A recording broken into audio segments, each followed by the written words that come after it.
On করে দিলাম।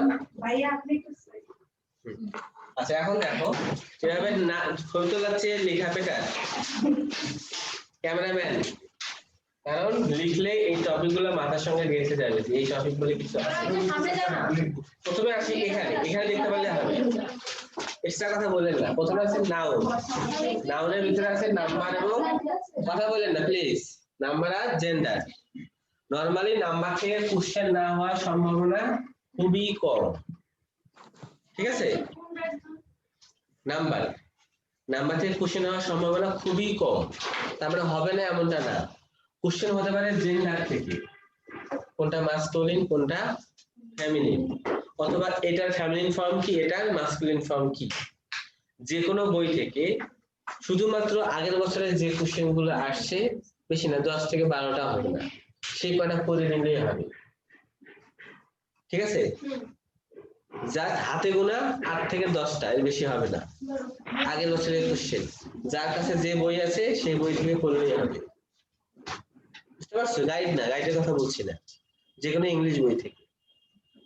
ওকে, অনেকে বলে কম্পিটিটিভ এক্সাম, অনেকে বলে মাস্টার, অনেকে আছে আমার অ্যাপ্লাইড ইংলিশ আছে, এরকম যার কাছে যে বই আছে সেই বই থেকে শুধুমাত্র আগের বছরের কোশ্চেন যেগুলো আসছে তুই সেটা পড়ে নিবা।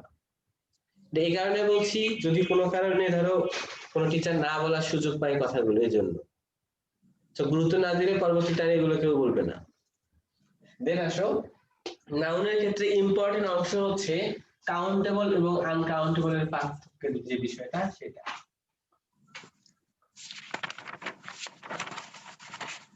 কাউন্টেবল মানে যেগুলো গণনা যাবে, আনকাউন্টেবল মানে গণনা যাবে না।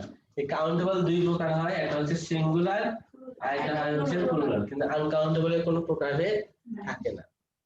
যেহেতু আনকাউন্টেবল এর সিঙ্গুলার ফর্ম বা প্লুরাল ফর্ম আলাদা করে নাই, তার মানে আনকাউন্টেবল বলতে সামগ্রিক একটা বিষয়কে বোঝায়, সমস্ত। যেমন পানি, পানি বলতে কোন পানিকে বোঝাচ্ছ? শুধুমাত্র বুড়িগঙ্গার পানি না, সমস্ত নদীর পানি, সমস্ত পচা পানি, সব পানিকে একত্রে আমরা শুধু পানি বলতেছি, তাই না? সেটা হচ্ছে আনকাউন্টেবল নাউন। তো এটা কোনো সিঙ্গুলার ফর্মও নাই, প্লুরাল ফর্মও নাই। তো এগুলো দেখতে সিঙ্গুলারের মতোই মনে হয়, কারণ এগুলোর সঙ্গে এস কিংবা ইয়ে যুক্ত হয় না। যেমন ধরো ইনফরমেশন, ফার্নিচার, তাই না? ফিক্সচার, ব্রেড, এগুলো কি আনকাউন্টেবল নাউন? সোপ মানে সাবান, সাবান কিন্তু আনকাউন্টেবল নাউন। তারপরে এগুলোর সঙ্গে কখনো এস কিংবা ইয়ে যোগ হয় না। এদেরকে যখন আমরা এককে পরিণত করতে একক যোগ করতে হয়, না এটা পিস হিসেবে কাউন্ট করতে হয়। এই পিস অফ, এই পিস অফ বলতে সেটা কাউন্ট করা গেল না। হ্যাঁ ঠিক আছে, শুধুমাত্র কাউন্টেবল আনকাউন্টেবল পার্থক্যটা ভালো করে দেখতে হবে, কিছু কমন আনকাউন্টেবল এর ফর্মগুলো জেনে নিতে হবে। আনকাউন্টেবল এর যুক্ত হয়, জি না, কাউন্টেবল এর যোগ হয়, আনকাউন্টেবল যোগ হয়। কারণ এস মানে কি প্লুরাল, কাউন্টেবল এর ক্ষেত্রে শুধু প্লুরাল, সিঙ্গুলার প্লুরাল। আনকাউন্টেবল এর ক্ষেত্রে সেটা হয় না, আমরা আজকে আলোচনা করব। ঠিক আছে, আনকাউন্টেবল কমন জিনিসগুলো জেনে নিতে হবে। পরীক্ষা আসতে পারে কোনটা আনকাউন্টেবল ও কোনটা কাউন্টেবল, অথবা কোশ্চেন আসতে পারে কোনটার কোনো বহুবচন নেই। বহুবচন নেই মানে কি? আনকাউন্টেবল না, ঠিক আছে? আচ্ছা, তারপরে আসো প্রোনাউন। প্রোনাউন থেকে যে কোশ্চেন গুলো আসে, যে প্রোনাউনের মধ্যে না ফেলে সাবজেক্ট ভার্ব এগ্রিমেন্টের মধ্যেই ফেলা যায়, ঠিক আছে? কারণ এই সাবজেক্ট ভার্ব এগ্রিমেন্ট টপিকটা ভালো করে বুঝতে গেলেই নাউন এবং প্রোনাউনকে পড়তে হবে। কারণ নাউন এবং প্রোনাউন মানে কি? সাবজেক্ট। আমরা জানি ভার্বের আগের অংশটা কি হয়? সাবজেক্ট। সাবজেক্ট কি হবে? নাউন কিংবা প্রোনাউন। সো নাউন কিংবা প্রোনাউনের সঙ্গে ভার্বের যে সম্পর্ক সেটা হচ্ছে সাবজেক্ট ভার্ব এগ্রিমেন্ট। সাবজেক্ট মানে নাউন কিংবা প্রোনাউন যদি একবচন হয়, ভার্বটাও কি হবে? একবচন হবে। নাউন কিংবা প্রোনাউন যদি বহুবচন হয়, তাহলে ভার্বটাও বহুবচন হবে। এটাই হচ্ছে সাবজেক্ট ভার্ব এগ্রিমেন্ট। এখান থেকে অ্যাট লিস্ট 3টা কোশ্চেন হয়, কারণ এর সঙ্গে বাকি দুটো টপিকও জড়িত। বুঝতে পারছো? আমার ধারণা যে এখান থেকে 3টা কোশ্চেন, জেন্ডার থেকে একটা, এখান থেকে একটা, এখানে কয়টা কোশ্চেন হয়ে যাবে? 5টা।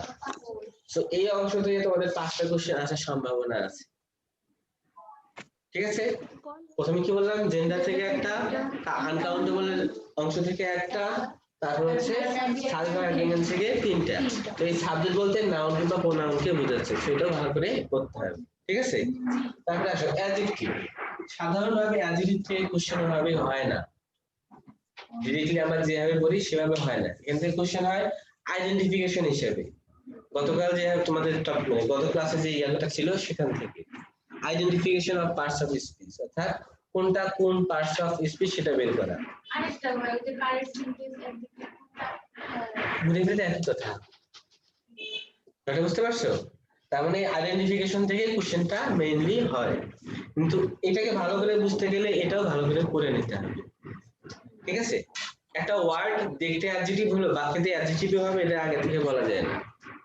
একটা ওয়ার্ড ভার্ব, তার মানে সবসময় যে ভার্ব হবে এটাও বলা যায় না। আমি এর আগে দেখছিলাম, যেমন ধরো আমি আগে বলছিলাম কিনা আমি জানি না, আই হ্যাভ গন এ গো, অর্থাৎ দিলাম হচ্ছে হি গোস। দেখতে পাচ্ছ অনলাইনে যারা তাদের ক্ষেত্রে তাদের তো গুরুত্ব দিই না। আই হ্যাভ গন এ গো এর অর্থ কি? I have gone. এটা ভাববাচক সেন্টেন্স, এটা ডিরেক্ট কোনো অর্থ আসবে না। কোনো অর্থ নেই। I have gone. অর্থটা একটা অবশ্যই আছে, যেমন কিছু একটা জিজ্ঞেস করো, I have gone. এটা তো কোশ্চেন জিজ্ঞেস করো। আমি এই যে I have তো আমি have তো আছে। আমি go আর তো যাওয়া। আর gone এই হ্যাভ মানে কোনো কালে আসে না।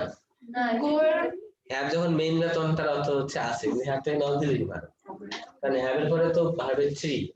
আছে। যে কে কথা বলতেছেন, ঝগড়া করতেছেন, কে ঝগড়া করেন? শর্মিবালা আপনি?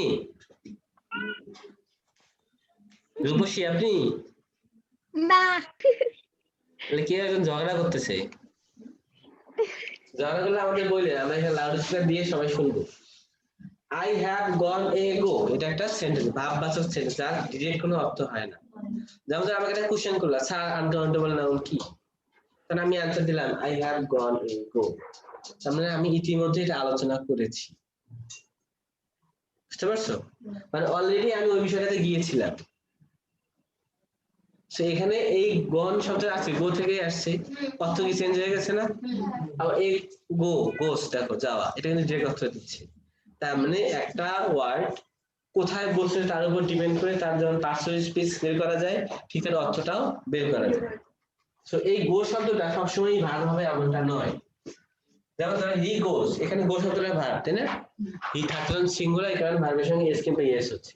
এবার আমি যদি বলি this is the go of, এটার অর্থ তো বললেন না। বলছি অর্থ তুমি শোনোনি। আই হ্যাভ গন এ গো, তার মানে আমি ইতিমধ্যে আলোচনা করেছি। কোনো একটা কাজ এর আগে হয়ে গেছে এরকম কিছু বুঝাইতে আমরা আই হ্যাভ গন এ গো ব্যবহার করি যে কোনো কিছুর ক্ষেত্রে, ঠিক আছে? বললা তুমি যে স্যার আসেন লাঞ্চ করি, এবার আই হ্যাভ গন এ গো, তার মানে আমি ইতিমধ্যে লাঞ্চ করেছি। স্যার একটা গান করেন, আই হ্যাভ গন এ গো, তার মানে আমি অলরেডি গানটা করেছি। আমি ইতিমধ্যে কাজটা হয়ে গেছে এমন হচ্ছে আই হ্যাভ গন এ গো শব্দটা ইউজ করা যায়, ঠিক আছে? দেখো হি গোস, এখানে গোটা হচ্ছে মেইন ভার্ব, এটা থার্ড পারসন মানে ইয়ের যোগ হচ্ছে, আমরা গো ভার্ব আমরা বুঝতে পারছি। আর this is the go of the world, এটা জগতের রীতি। এর বাংলা অর্থ কি? এটাই জগতের রীতি। এখানে দেখো গো শব্দটার আগে কি আছে? দা, দা হচ্ছে আর্টিকেল, আর্টিকেলের কাজ হচ্ছে নাউনকে নির্দিষ্ট করা। যারা কথা বলছেন তাদের উদ্দেশ্যে বলছি, আপনারা কিন্তু আমাদের কষ্ট দিচ্ছেন। তার মানে গো শব্দটা হচ্ছে এখন আর ভার্ব নাই, কারণ আর্টিকেলের পরে কি বসে? নাউন বসে, কারণ আর্টিকেলের কাজ নাউনকে নির্দিষ্ট করা। তার মানে সবসময় ক্ষেত্রে মনে রাখতে হবে আর্টিকেলের পরে যে ওয়ার্ডটা বসবে সেটা কি হবে? নাউন হবে। ওকে, তার মানে গো শব্দটা এখানে নাউন। বুঝতে পারছো? তার মানে একটা ওয়ার্ড কি হবে ডিপেন্ড করবে সেন্টেন্সে কোথায় বসে তার উপর। যে কারণে কোন ওয়ার্ডের সঙ্গে কি আছে এটা দেখে শুধুমাত্র অ্যাডজেক্টিভ নির্ণয় করা কিংবা নাউন নির্ণয় করা টেন্ডেন্সি বাদ দিতে হবে। যদি আসতো এরকম বিউটিফুল, বিউটিফুল, শুধু বিউটিফুল বললাম, এটা কি ধরনের পার্টস অফ স্পিচ? কোন ধরনের পার্টস অফ স্পিচ? অ্যাডজেক্টিভ। কিন্তু দুঃখের বিষয় ম্যাক্সিমাম পরীক্ষাতে এভাবে আর আসে না, সেন্টেন্সে বসে আন্ডারলাইন করে দেয়। বুঝতে পারছো? যে কারণে তোমাদের যেটা দেখতে হবে যখন এভাবে শব্দ হিসেবে একটা ওয়ার্ড হিসেবে আসবে তখন তুমি শেষের অংশটা মনে রাখতে পারো যে শেষে যদি ফুল থাকে তাহলে সেটা কি হবে? অ্যাডজেক্টিভ। ও ইউএস থাকলে সেটা হয় অ্যাডজেক্টিভ, তাই না? নাউনের ক্ষেত্রে যেমন কাউকে হাতে সাদা পড়াইছি, সেগুলো নিজ দায়িত্বে তোমরা দেখে নিবা, কারণ এগুলো সাবজেক্ট পড়ানোর কিছু নেই, একবার করে দেখলে তোমরাই পারবা, কারণ ইতিমধ্যে এগুলো করছো, ঠিক আছে?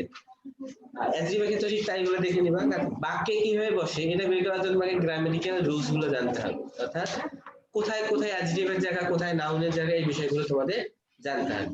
তো এই আইডেন্টিফিকেশন থেকে মিনিমাম একটা কোশ্চেন আসে, ঠিক আছে?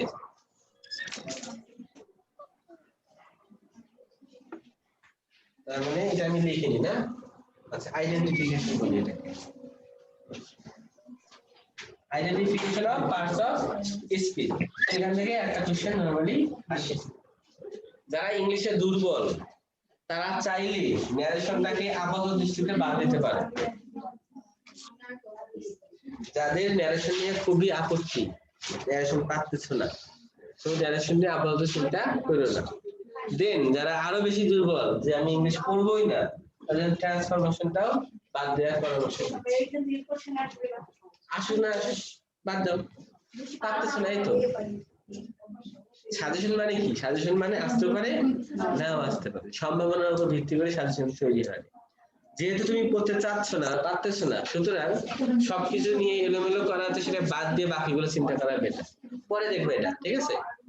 তারপরে আসি, দেখো মিসসেলেনিয়াস মানে অন্যান্য। রুবিনা বেগম, তুমি বাড়িতে কোনো ঝগড়া করতে ছোটবেলায়?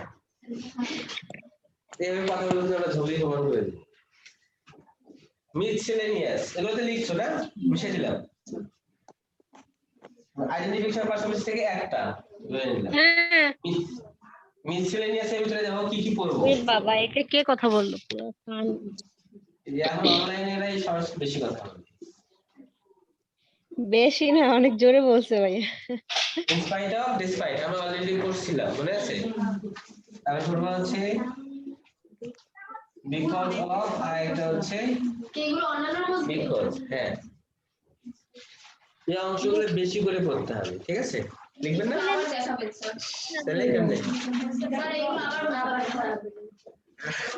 এরপরে যে স্যার পড়াইতে আসবে সেই স্যার আবার বুঝাবে, টেনশন নিয়ে কিছু নাই। স্যার স্যার এটা আমি তো ওই যদি যে না সেই পড়াইতে আসি, ট্রান্সফরমেশনের ভিতরে চলে গেল, কমপ্লেক্স কোনগুলা? সিম্পল এর ভিতরে চলে গেল, ওই যে জি না। In spite of. তাহলে সিম্পল কমপ্লেক্স কম্পাউন্ডে এগুলা ট্রান্সফরমেশন সম্ভব, ট্রান্সফরমেশন করতে পারি। এগুলো তো সাধারণ কিছু ব্যবহার আছে। বিকজ অফ মানে কারণে, বিকজ মানে হচ্ছে কারণ। আমি বলতে চাই না আমি অসুস্থতার কারণে আজকে আসিনি, I didn't come here because of my illness। এটা আমি ট্রান্সফরমেশন করবো না, জাস্ট এতটুকু তো আমাকে স্যার বিকজ বিকজ অফ মানে কারণে, বিকজ মানে হচ্ছে কারণ। ও বিকজটা হচ্ছে বিকজ অফ প্রিপজিশনের মধ্যে ব্যবহার হয়, আর এটা কনজাংশনের মধ্যে ব্যবহার হয়। সো এগুলো ট্রান্সফরমেশন সম্ভব, তার মানে এর সাধারণ ব্যবহার আছে, তো সাধারণ ব্যবহারটা দেখবা। ইন স্পাইট অফ, ডিসপাইট এটা কি? সত্ত্বেও বোঝায়, তাই না? আর কি আছে? হোয়াইল বলে একটা ওয়ার্ড আছে, এটা ব্যবহার শিখতে হবে। ডিসপাইট আবার অবশ্যই না, ইন স্পাইট অফ অথবা ডিসপাইট সত্ত্বেও বোঝায় বাংলা অর্থ। তারপর আর অলরেডি এই অংশগুলো ভালো করে পড়তে হবে। ভাই এগুলো অ্যাডভার্ব না, অলরেডি এট। হ্যাঁ, অ্যাডভার্ব। ভাই এই জিনিসটাকে মিসসেলেনিয়াস নিয়ে পাগল হবো এখন, বুঝি না বুঝায় এর না। অর্থ হচ্ছে অন্যান্য বা বিবিধ, অর্থাৎ যে টপিকগুলো এগুলোর মাঝে স্থান পায়নি এবং কোনো কারণে আমরা বাদ দিয়ে ফেলছি, সেই অংশগুলো এই চ্যাপ্টারের মধ্যে ঢুকে পড়ছে। কেন আমরা তো বুঝতে পারছো? অ্যাডভার্ব করছি যদি অলরেডি। ওখানে পড়ে থাকো ভালো কথা, কিন্তু ওখানে যদি না পড়ে থাকো বা কোনো কারণে রাইটার ওই টপিকটা ওখানে না লিখে থাকে, তাহলে সেটা এখানে লিখছে, মানে যেগুলো বাদ পড়ে গেছে সেগুলো এই ভিতরে। ও তো এর সেই ভিতরে জন্য যে কোনো টপিক থেকে হতে পারে। ভাই এখান থেকে কয়টা কোশ্চেন হবে? এখান থেকে একটা হওয়ার সম্ভাবনা আছে ধরে নাও। সাবজাংটিভ দাও, সাবজাংটিভ থেকে নরমালি একটা কোশ্চেনে ঘুরে ফিরে আসে। The doctor suggested that the patient dash his weight, lost his weight। এটা তো দিয়েছে দিছি না, এই কোশ্চেনটাই ঘুরে ফিরে আসে। এটা লস ওই যে আমরা আসার ভার্বের best form, suggested subjunctive verb, এরপর যদি ড্যাট বসে তাহলে ভার্বের বেস্ট ফর্ম বসে। আমরা এটা গত দিনে পড়ছিলাম, তাই না? সো সাবজাংটিভ কোশ্চেন আসলে শুধু এই কোশ্চেনটাই আসে, আর তারপরেও আমরা যে কয়েকটা লিখে নিছিলাম যে এই ওয়ার্ডগুলোর উপরে যদি ড্যাশ বসে তাহলে ভার্বের বেস ফর্ম হবে, যদি নেগেটিভ করতে হয় তাহলে ভার্বের নট যোগ করতে হবে, ঠিক আছে। আর যদি বি ভার্ব বসানোর দরকার হয় সেক্ষেত্রে কি হবে, বি ইউজ হবে সব ক্ষেত্রে, আমি যাই বসুক না কেন সেক্ষেত্রে বি ইউজ হবে। তাছাড়া আসো মডেল অফ যেটা খুবই ইম্পর্টেন্ট, এখান থেকে ধরে একটা ধরে নাও, ঠিক আছে। ইউজ গুলো আমরা হয়তো করছিলাম, আমি হয়তো অনেক আগে একদিন পড়েছিলাম যতটুকু মনে পড়ে। Positive verb read, make, help, have, get, ওটা আমি তোমাদেরকে সুন্দর করে দেখানোর চেষ্টা করছিলাম। যারা পারছো ভালো কথা, যারা পারোনি তাদের জন্য সমবেদনা। যদি কোশ্চেন কঠিন হয় সেক্ষেত্রে এখান থেকে কোশ্চেন হওয়ার সম্ভাবনা অনেক বেশি। পজিটিভ ভার্ব তাহলে মিশাই দিলাম। কন্ডিশনাল একটাই আসে, ইফ যুক্ত কন্ডিশন। কন্ডিশনাল থেকে একটা কোশ্চেন আসার সম্ভাবনা অনেক বেশি। কোশ্চেনটা হতে পারে এটা অনুবাদ হিসেবে, হতে পারে গ্রামাটিক্যাল রুলস হিসেবে, ঠিক আছে। তো কন্ডিশনাল সেন্টেন্স থেকে একটা ধরে নিয়ে করতে হবে, তো পজিটিভ ভার্বকেও ধরে নিয়ে করতে হবে, বাধ্য হওয়ার কোনো সুযোগ নাই। একটা আমরা লিখিনি, খুবই গুরুত্বপূর্ণ, ইনফিনিটিভ, জিরান্ড এন্ড পার্টিসিপল।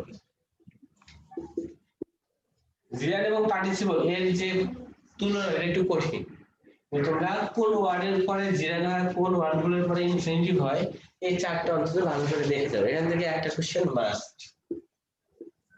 এটা বারবার খালি গোলায় যায়, মানে ওই এই জন্য পরীক্ষায় দেয়। পার্টিসিপল আর জিরান্ট এই দুইটার মধ্যে সমস্যা সবসময় বাজেই থাকে। সমস্যা নেই, এগুলো শেষের দিকে দেখা যাবে, তোমরা আগে নিজেরা পড়তে থাকো, যত পড়বা ততই সহজ হবে।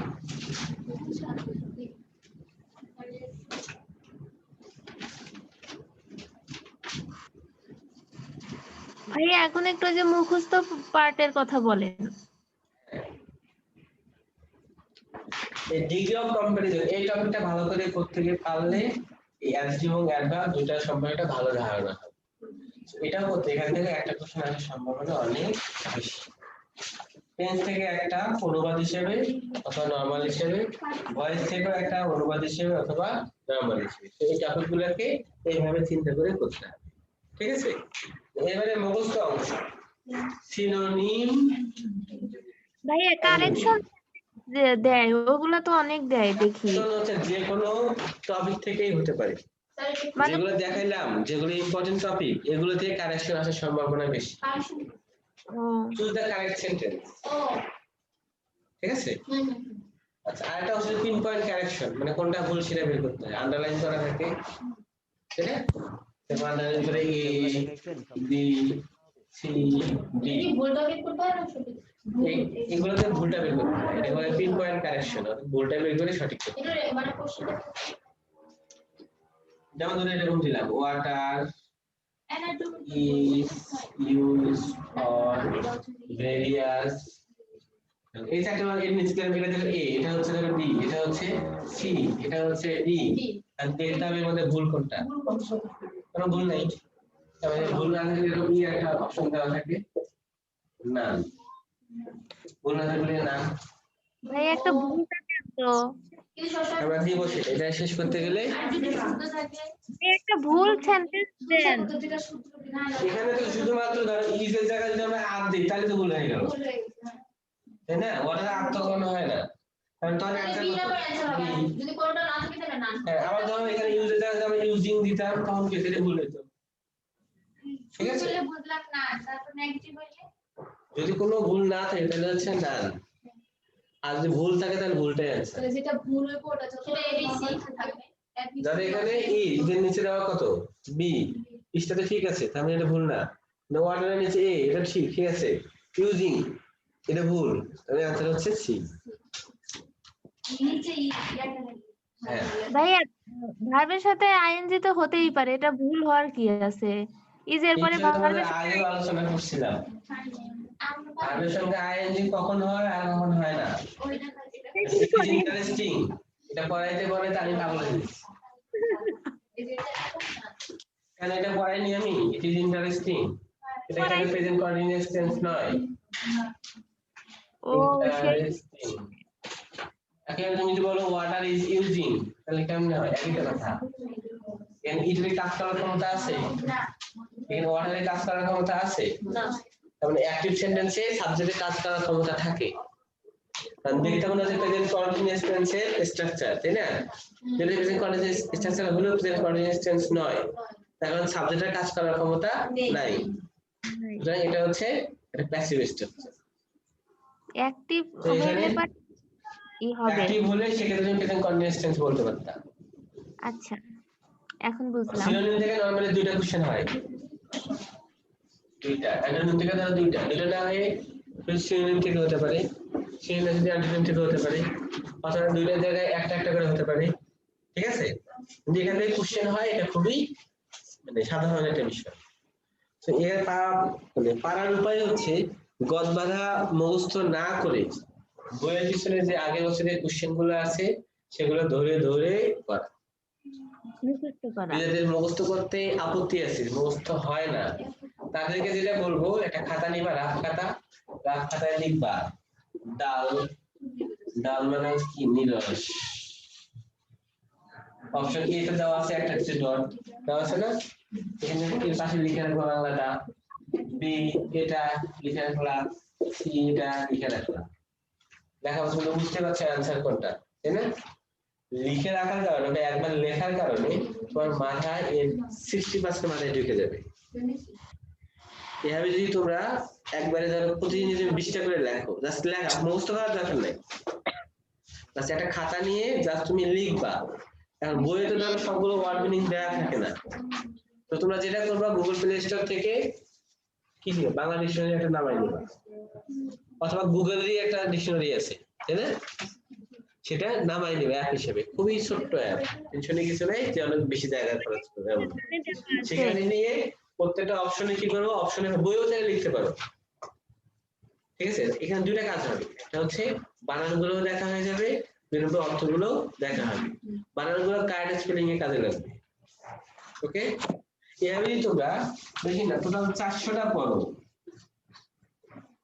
200টা সিনোনিম 200টা অ্যান্টোনিম তোমরা এখান থেকে মিনিমাম একটা কিছু কোশ্চেন কমন পাবা এমন হতে পারে সবগুলোই কমন পেয়ে গেছে কারণ হচ্ছে 200টা সিনোনিম পড়ার অর্থ হচ্ছে 200 ইনটু অক্ষরে থাকে কটা 4টা ধরো কমন করলো কিছু ধরো 3টা করে 3টা হলো 600 এখানে 600 1200টা পড়া মাথার উপর বিন্দু মাত্র চাপ দাও তোমাদের এটা মনে করার দরকার নাই যে আমাকে মুখস্থ করতেই হবে তোমার কাজ হচ্ছে প্রতিদিন 20-30টা করে অপশন সহ লেখার পর পাশে বাংলাটা লেখা এবং পরে যদি লিখবা লেখার আগে একবার করে চোখ বুলানো এর বাইরে আর কিচ্ছু না মুখস্থ যদি থাকে ভালো যদি না থাকে তাহলে আরো ভালো তোমাদের কাজ হচ্ছে তোমরা ভুলে যাওয়ার চেষ্টা করো বা তোমরা এই কাজটা নিয়মিত করো তোমরা যেটা নিয়মিত করো আমি তোমাদেরকে এটা বলতে পারবো তোমরা এখানে যে 4টে কোশ্চেন এবার 4টেই কমন পাবে বাংলা বাংলাদেশে না পারিবারিক শব্দ ওই যে ওই অ্যান্টোনিম সিনোনিম আসতে পারে কিন্তু ওখানে যেগুলো আসে এগুলো এখানে যেগুলো এগুলোর একটা পার্থক্য আছে ওই পড়া যায় হ্যাঁ পড়ে নিলে অবশ্যই কাজে লাগতে পারে অবশ্যই বুঝতে পারছো তার মানে প্রতিদিন তোমরা এই অভ্যাসটা করো 20টা করে 20টা মানে হচ্ছে 20টা হেডলাইন কোশ্চেন সাথে অপশনগুলো সব জাস্ট লেখো তোমরা যদি একটা কোশ্চেন 3বার লেখো ওটা মুখস্থ হয়ে যাবে ভাইয়া খালি কিন্তু ছিল তোমরা 3 মাস লাগবে প্রত্যেকদিন 20টা করে লিখলে 3 মাস লাগবে আর না কখন করব আরো তো আছে এটা তুমি ঠিক করো তোমার টার্গেট হচ্ছে 200 করে পড়া প্রথম মানে ইয়াতে তুমি 20টা জায়গায় 30টা করে পড়ো 30টা জায়গায় 40টা করে পড়ো বাট একবার করে দেখলে পরের বার তোমাকে এটা পেইন দিবে না আজকে 20টা লিখে ফেললে 20টা যদি পরের দিন দেখবা একটু পেইন লাগবে না তোমাদের রিভিশন দিবা দেখবা যে ভালো লাগতেছে একবার পড়া শুরু হয়ে গেলে তোমার নিজের ইচ্ছা যাবে যত পড়ি মনেই তো থাকে না মনে থাকার দরকার নেই তোমাকে এই চিন্তা করা যাবে না যে আমি মনে রাখতে পারছি কিনা তোমার কাজ হচ্ছে লেখা এবং প্রতিদিন একবার করে দেখা আর কিচ্ছু না যদি মনে না থাকে সেটা আমার দোষ আর যদি মনে থাকে সেটা তোমাদের ঠিক আছে ভাইয়া মুখস্থ প্রতিদিন কি ওই যে অনেকগুলা তো মুখস্থ পার্টের ইয়ে আছে টপিক আছে সবগুলা কি প্রতিদিনই পড়তে হবে না একটা একটা করে পড়বো প্রতিদিনই পড়া বেটার যতদিন তোমরা কনফিডেন্ট না হচ্ছ ততদিন পর্যন্ত পড়ো ভাইয়া সবগুলা টপিকে কি প্রতিদিন পড়বো মানে idiom phrase antonym synonym translation আছে সবই পড়বো হ্যাঁ তো যেটা বললাম থিওরি পড়া বাদ দিয়ে শুধুমাত্র কোশ্চেন সলভ করবো, আর কিছু না, শুধু কোশ্চেন। তারপরে আছে এর বাইরে অ্যাপ্রোপ্রিয়েট প্রিপজিশন। প্রিপজিশন দুইটা পার্ট, একটা নরমাল প্রিপজিশন আর এটা হচ্ছে অ্যাপ্রোপ্রিয়েট প্রিপজিশন। এই অ্যাপ্রোপ্রিয়েট প্রিপজিশনের আরেকটা ইম্পর্টেন্ট অংশ সেটা হচ্ছে গ্রুপ ভার্ব। গ্রুপ ভার্বের অপর নাম হচ্ছে ফ্রেজাল ভার্ব, ঠিক আছে?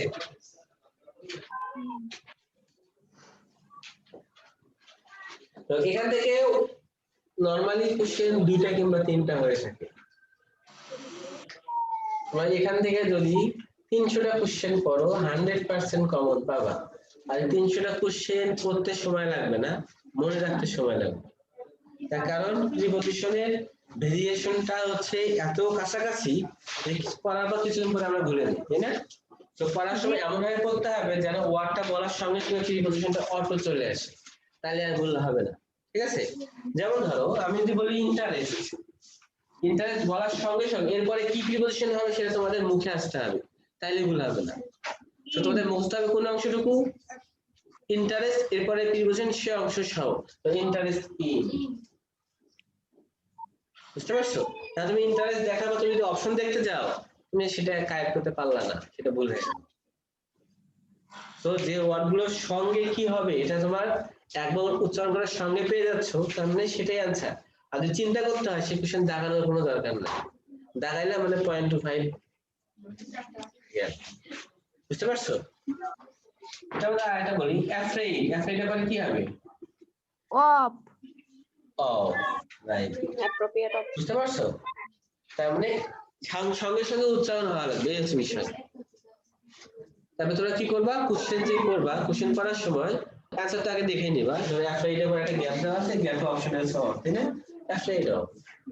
সেই অ্যাফ্রেইড শব্দের অর্থ কি? ভীত। তুমি কি করবা? পাশে লিখে রাখবা ভীত।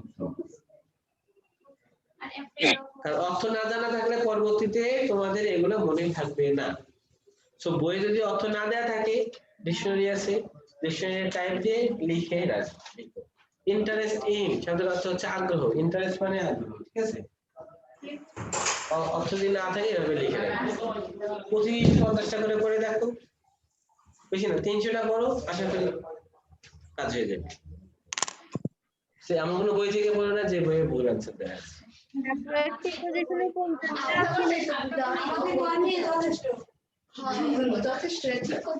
ভুল থাকাও অস্বাভাবিক নয়, এটা পড়ার আগে নিজেদের একটু চিন্তা করতে হবে।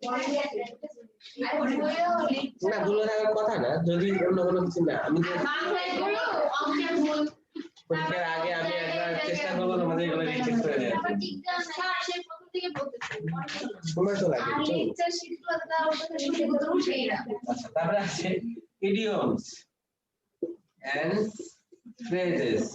শব্দটা বাংলা অর্থ হচ্ছে বাগধারা, ঠিক আছে? হচ্ছে বাগধারা। এখান থেকে একটা কিংবা দুটো কোশ্চেন আসতে পারে। তুমি এটা সলভ করার সময় মনে রাখতে হবে এখান থেকে সরাসরি কোনো কোশ্চেন আসে না। সরাসরি কোশ্চেন বলতে আমি বোঝাচ্ছি সরাসরি অর্থ দেয় এমন কোনো অপশন থাকে না, আর থাকলেও সেই অ্যান্সারটা হয় না। এগুলো অর্থ সবসময় ভাববাচক হয়ে থাকে, ঠিক আছে? হোয়াইট এলিফ্যান্ট, জানো না? সাদা হাতি, তার মানে অ্যান্সার সাদা হাতি এটা হবে আচ্ছা। তো এ রাউন্ড ডজেন, এ রাউন্ড ডজেন এর অর্থ কি? দেখো রাউন্ড মানে হচ্ছে এই একটা রাউন্ড, পুরোটাকে বোঝাচ্ছে, মানে একটা পুরো ডজনকে রাউন্ড বোঝাচ্ছে। দেখো এগুলো তোমরা প্র্যাকটিস করো, পরে আমরা যে সলভ করার সুযোগ আমরা সলভ করব। এরপরে একটা টপিক আছে মোস্ট করার মধ্যে আর একটা টপিক ইম্পর্টেন্ট, সেটা হচ্ছে সাবস্টিটিউশন। এই জিনিসটাও পারি না, এটা কি? সাবস্টিটিউশন এক্সপ্রেশন এন্ড ডেফিনিশন, এটা চ্যাপ্টারের নাম। এটা এক কথায় প্রকাশ, বাংলা আছে সাবস্টিটিউশন এক্সপ্রেশন এন্ড ডেফিনিশন। এক কথায় প্রকাশ। যেমন ধরো যে জুতা মেরামত করে তাকে কি বলা হয়? ইংলিশে এটাই করতে হবে, এটা হচ্ছে সাবস্টিটিউশন এক্সপ্রেশন এন্ড ডেফিনিশন। যে বায়োলজিতে অভিজ্ঞ তাকে কি বলা হয়? biologist। না তারপরে যে আর কি বলা যায়? ইতিহাস বিষয়ে অভিজ্ঞ। এই তো পেরে গেছো। তবে এরকম যেগুলো আছে সেগুলোই হচ্ছে একক প্রকাশের মধ্যে। তো এটা হচ্ছে ইংলিশে দেওয়া থাকে, এখানে কয়টা প্রশ্ন হবে? একটা কোশ্চেন থাকতে পারে বেশি। স্যার আপনাদের বইতে কোরিয়া বইতে যেই কয়টা আছে ওই কয়টা পড়লে এনাফ হইতো না, আমি শুধু ওই কয়টাই পড়ছি, ওই ফ্রেন্ডস এন্ড আইডলস তারপর সাবস্টিটিউশন সেগুলাই। অন্য বই থেকে একটু কোশ্চেন গুলো প্র্যাকটিস করো, দেখো কোনো বই কমপ্লিট না, যত করতে পারবে তত ভালো, কারণ এটা কম্পিটিটিভ পরীক্ষা। সেই যে অনেক সময় নষ্ট করলাম, আর এটা রিকভার করবো কিভাবে? ভাইয়া হোমমেকার, হাউস ওয়াইফের শ্রেণী হচ্ছে হোমমেকার। এখনকার মেয়েরা হাউস ওয়াইফ শব্দটাকে নিতে চায় না, তুমি বলো, কিন্তু মডার্ন মেয়েরা হচ্ছে হাউস ওয়াইফ শব্দটাকে পছন্দ করে না, তাই এটাকে স্মার্ট ওয়ার্ড হিসেবে হোমমেকারকে ইউজ করা হয়। বুঝতে পেরেছো? হোম মানে বাড়ি, মেকার মানে তৈরি করে, যে বাড়ির কাজ করে তাকে হোমমেকার বলা হয়। এটা এক কথায়। আমরা সময় নষ্ট না করি, খুবই ইম্পর্টেন্ট অংশগুলো দেখাবো, ঠিক আছে? খুব অল্প সময় নিয়ে একটু গুরুত্ব দিলেই হবে। নাও একটু গুরুত্ব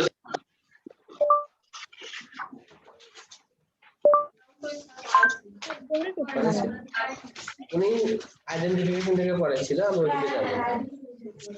আমরা ওইদিকে যাবো না, আমরা অন্যদিকে যাবো। কাউন্টেবল আনকাউন্টেবল গুলো করেছিল, প্রোগ্রামে করেছিল।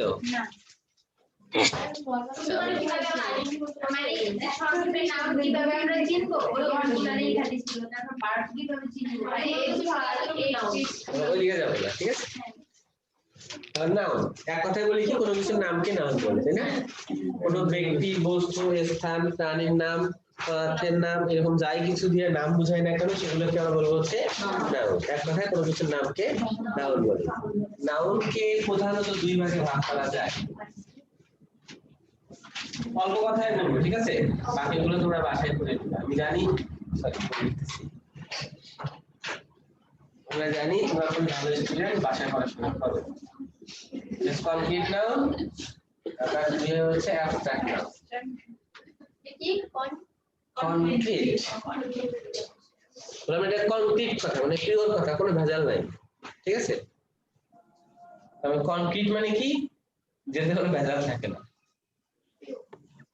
তো এখানে একটা বিষয় মাথায় রাখতে হবে, কনক্রিটের অ্যান্টোনিম হচ্ছে অ্যাবস্ট্রাক্ট। পরীক্ষায় আসে, এটা কি? What is the antonym of concrete? কনক্রিটের অ্যান্টোনিম কি? Answer abstract. অ্যাবস্ট্রাক্ট হচ্ছে যেটাকে দেখা যায় না, ভাববাচক, আর কনক্রিট মানে যেটাকে দেখা যায়, একদম পিওর, ঠিক আছে? তার মানে নাউনকে প্রধানত কয়ভাগে ভাগ করলাম? দুই ভাগে, কনক্রিট নাউন আর একটা হচ্ছে অ্যাবস্ট্রাক্ট নাউন। এখন দেখো কনক্রিট নাউনকে আবারও চার ভাগে ভাগ করা যায়, না? Number 1 proper noun, proper noun, number 2 common noun, noun, collective material, number 4 হচ্ছে ম্যাটেরিয়াল। হ্যাঁ, তাহলে আমরা উদাহরণ চিন্তা করতে যাই, তাহলে দেখবো যে কনক্রিট নাউনের উদাহরণ মানে হচ্ছে চারটি উদাহরণ, তাই না? কনক্রিট নাউন হচ্ছে চার প্রকার, তবে এই চার প্রকার উদাহরণ তো কনক্রিট নাউনই হবে। তো কনক্রিট নাউনের উদাহরণ মানে হচ্ছে এই চার প্রকারের নাউনের উদাহরণ। আর কনক্রিট এবং অ্যাবস্ট্রাক্টের পার্থক্যটা যদি আমরা খেয়াল করে দেখবো, কনক্রিট মানে যেগুলোকে দেখা যাবে, যেহেতু দেখা যাবে তার মানে ছোঁয়াও যাবে, তাই না? ম্যাটেরিয়াল না, তার মানে যে সমস্ত নাউনকে দেখা যাবে, ছোঁয়া যাবে, স্পর্শ করা যাবে তাদেরকে আমরা বলবো কনক্রিট নাউন। কনক্রিট নাউনকে চার ভাগে ভাগ করা যায়, proper noun, common noun, collective noun, material noun. আর যে সমস্ত নাউনকে দেখা যাবে না, ছোঁয়াও যাবে না, এমন নাউনকে আমরা বলবো কি? অ্যাবস্ট্রাক্ট নাউন, ঠিক আছে? উদাহরণ আমরা জানি চারটা উদাহরণ কমপ্লিট নাউন, সো আমরা আগে অ্যাবস্ট্রাক্ট নাউন উদাহরণ দেখি। দেখাও যাবে না, ছোঁয়াও যাবে না, বলো। জি না, হয়নি। একটা দিলাম ব্রাভি। ব্রাভি শব্দের অর্থ হচ্ছে সাহসিকতা। সাহসিকতা, আমি এটা নাউন। ওকে তারপর হ্যাঁ লাভ অনেস্টি লাভ শব্দটা হতে পারে নাউন হতে পারে ভার্ব ঠিক আছে নাউন হিসেবে লিখলাম এটা ঠিক অনেস্টি রাইট সততা দেখা যায় না তারপর সিনসিয়ারিটি রাইট ম্যানার ম্যানার হ্যাঁ হতে পারে ম্যানার মানে ধরো এটা আসলে আমরা এইভাবে ইউজ করবো না আর কি আছে বলো চাইল্ডহুড না তারপরে কাইন্ডনেস এটসেট্রা তাই না হ্যাঁ আমরা বুঝতে পারছি হিরোইজম বীরত্ব হেট হ্যাঁ হেট বলে হেট্রেস হয় হেটের নাউন ফর্ম হচ্ছে হেট্রেস হেট্রেস হচ্ছে ভাব মানে এর শব্দটা হচ্ছে ভাব এর নাউন ফর্ম হচ্ছে হেট্রেস ঠিক আছে তার মানে দেখো শৈশবকে দেখা যায় মাদারহুড মানে মাতৃত্ব তুমি মাতৃত্ব দেখতে পারবা childhood motherhood sisterhood Brotherhood fatherhood এখানে যতগুলো হুড আছে সবগুলোকে অনুভব করা যায় যেমন কেউ মা হয়েছে তার মাতৃত্ব সে বুঝতে পারছে আমাকে দেখে বুঝতে পারছি যে মাতৃত্ব কেমন তার ভিতরে ব্যাপারটা তো অনুভূতিটা কথা বলেন না তার মানে যত ধরনের হুড আছে সবগুলো হচ্ছে অনুভবের সঙ্গে সংশ্লিষ্ট সুতরাং এগুলো হচ্ছে অ্যাবস্ট্রাক্ট নাউন ঠিক আছে তার মানে দেখা যাবে না ছোঁয়া যাবে না শুধুমাত্র অনুভব করা যাবে সেগুলো হচ্ছে অ্যাবস্ট্রাক্ট নাউন তারপরে এখানে আসি কনক্রিটভাবে দেখা যাবে ছোঁয়া যাবে স্পর্শ করা যাবে তাই তো এখন এগুলোর উদাহরণ যখন যাবো তার আগে আমরা একটু করে বিশ্লেষণ করব proper noun common noun corrective noun material noun এর ভিতরে ম্যাটেরিয়াল নাউন কোনগুলা জি না শুধু তরল পদার্থ বললে হবে না যত ধরনের প্রাকৃতিক পদার্থ আছে সবগুলোই হচ্ছে ম্যাটেরিয়াল হ্যাঁ প্রাকৃতিক রাইট এখানে ইম্পর্টেন্ট বিষয়টা হচ্ছে প্রাকৃতিক এটা যদি ভুলে যাও তাহলে ভুল হবে ন্যাচারাল তাই না আর্টিফিশিয়াল কোনো কিছুই ম্যাটেরিয়াল নাউন হবে না তাই কি লিখবা প্রাকৃতিক পদার্থ সেগুলো কি ম্যাটেরিয়াল নাউন তার মানে যেসব পদার্থ প্রাকৃতিক তাদেরকে আমরা কি বলবো ম্যাটেরিয়াল নাউন প্রাকৃতিক মানে কি যেখানে আর নতুন করে কোনো কিছু করার দরকার হয় না যেমন তুমি স্বর্ণের কথা যদি চিন্তা করো স্বর্ণ কি প্রাকৃতিক অবশ্যই প্রাকৃতিক রূপা সিলভার লোহা এই ধরনের যতগুলো ধাতু আছে সব ধাতুগুলো কিন্তু প্রাকৃতিক তাহলে সব ধাতুগুলো কিন্তু ম্যাটেরিয়াল নাউনের মধ্যে পড়বে ঠিক আছে পানি দুধ তারপর কয়লা কোল বুঝিনি সুবর্ণ ইসলাম তোমার ওখানে কথাগুলো ভেঙে আসছে তোমার নেট প্রবলেম ওয়াটার একটু কথা বলুন প্লিজ ওয়াটার ওয়াটার ভার্বও তো হয় নাউনও হয় ভার্বও হয় ওয়াটার হ্যাঁ সেটা হয় কিন্তু আমরা এখানে নাউন হিসেবে করতেছি ঠিক আছে মানে যদি নাউন তাহলে কি হচ্ছে ওই মানে বলবে যে ওয়াটার নাউন নাকি অ্যাডজেক্টিভ এরকম করে আসবে নাকি হচ্ছে যদি বলা হয় যে ওয়াটার কোন ধরনের নাউন বুঝতে পারছি ম্যাটেরিয়াল নাউন আনকাউন্টেবল নাউনও হয় আনকাউন্টেবল নাউন অপশন দেখে অ্যানসার করতে হবে আবার যদি একটা সেন্টেন্স দেওয়া থাকে যেমন ধরো আই ওয়াটার মাই প্ল্যান্ট আমি আমার গাছে পানি দেই এখানে ওয়াটারটা নাউন না এটা হচ্ছে ভার্ব সে এর নিচে আন্ডারলাইন করা থাকলে আনসার হবে ভার্ব এখন নাউন নয় ঠিক আছে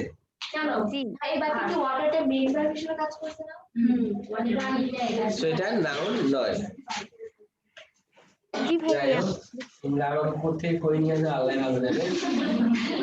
ম্যাটেরিয়াল নাউন কি প্রাকৃতিক পদার্থ তবে ন্যাচারাল সাবস্টেন্স গুলোই হচ্ছে আমাদের ম্যাটেরিয়াল নাউন যেমন কেবল মিষ্টি কি ধরনের নাউন ম্যাটেরিয়াল হবে হবে না এটা মানুষের তৈরি তার মানে এটা কোনোভাবে ম্যাটেরিয়াল নাউন নয় তাহলে এটা কি নাউন হবে আমরা সেটা দেখবো একটু পরে কমন নাউন কমন মানে কি সাধারণ তাই না তারপরে যে সমস্ত নাউনের বৈশিষ্ট্যগুলো হবে সাধারণ সে সমস্ত নাউনকে বলবো হচ্ছে আমরা কমন নাউন যেমন ধরো আমি যদি বলতাম বয় বয় মানে কি বালক তো সব বালকের বৈশিষ্ট্য কিন্তু একই রকম তাই না গাল ধরো রিভার বললাম ফ্লাওয়ার বললাম তো ফ্লাওয়ারের মধ্যে তো অনেক ভাগ আছে তাই না সূর্যমুখী জবা গোলাপ তার মানে ফুলের একটা সাধারণ ধর্ম আছে ভালো গ্রাম দেয় তাই না তার মানে সব ফুলের ভিতরে যে সদস্যগুলো থাকবে সবগুলো একটা সাধারণ বৈশিষ্ট্য থাকবে। একেবারে রিভার, রিভার মানে কি নদী, পদ্মা একটা নদী, মেঘনা একটা নদী, যমুনা একটা নদী, সবগুলোর একটা সাধারণ বৈশিষ্ট্য থাকে, ঠিক আছে? তারপর দেখো এখানে গাল, সব গালের বৈশিষ্ট্য একই রকম, যোগী টাইপের থাকে। বয়ের ক্ষেত্রে ঠিক তাই, অবশ্যই মিষ্টি, অবশ্যই গালের মিষ্টি হয়, ঠিক আছে? তারপরে যে সময় হ্যাঁ কমনের বৈশিষ্ট্য কি, বৈশিষ্ট্যগুলো একই ধরনের হতে হবে, অর্থাৎ তাদের যে সদস্যগুলো থাকবে সদস্যগুলোর বৈশিষ্ট্য কি হবে, সাধারণ, একই রকম। বয়, আমি যে একটা বয়, তুমি চিনলা কিভাবে? আমার সঙ্গে মিলা একটা আরেককে বয় কিভাবে বললা? কারণ বয়গুলোর বৈশিষ্ট্য একই রকম, ঠিক আছে? এই বয়রা কি এইভাবে টি শার্ট পরে, এইভাবে জিন্স পরে, যে তারা কোভাবে দেখো শার্ট প্যান্ট পরে আসছে। তুমি যে একটা মেয়ে, ও একটা মেয়ে, আমি সাধারণ বুঝতে পারলাম, তাই নাকি? নদীর ক্ষেত্রে ঠিক তাই, দেখলাম বিশাল পানির রাশি, বলে দিলাম এটা নদী, তাই না? হ্যাঁ, এখন কোন নদী সেটা পরের বিষয়। হ্যাঁ অবশ্যই সিটি, যেমন ঢাকা শহর, চিটাগাং শহর, ঢাকা শহরের বৈশিষ্ট্য যেরকম চিটাগাং শহরের এরকম শহরের মিল আছে, শহর বলতাম না, তাই না? বুঝতে পারছো? তারপরে ভিলেজ যদি বলো, ভিলেজ কিন্তু একটা কমন নাম। কোন ভিলেজ? বাঞ্ছারামপুর একটা ভিলেজ, আর একটা কাঞ্চনপুরা একটা ভিলেজ। তুমি গ্রামে গিয়ে দেখো দুটার মধ্যে একটা সাধারণ বৈশিষ্ট্য পাবো,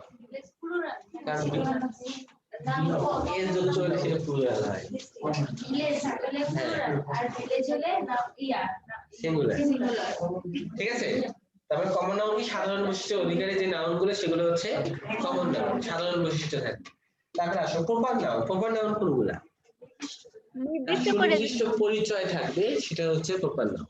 এই তুমি বললা বয়, আমি বললাম বয়, বয় মানে তো সবাইকে বোঝাচ্ছে, আমি একজনকে বুঝাবো, তারে কি যে বয়, তারপরে তার এখানে সুনির্দিষ্ট পরিচয় পাওয়া গেল না, বয়ের মধ্যে একজনকে আমরা সুনির্দিষ্ট করলাম, তো সেটা কি হবে, প্রপার নাউন। তারে বললাম মেঘনা একটা নদী, তো নদীটা কি ছিল, কমন নাউন। যখন মেঘনা একটা নদী, তখন মেঘনাকে আমরা নির্দিষ্ট করে ফেললাম না, তখন মেঘনা কি, প্রপার নাউন। গোলাপ একটা ফুল, প্রপার নাউন।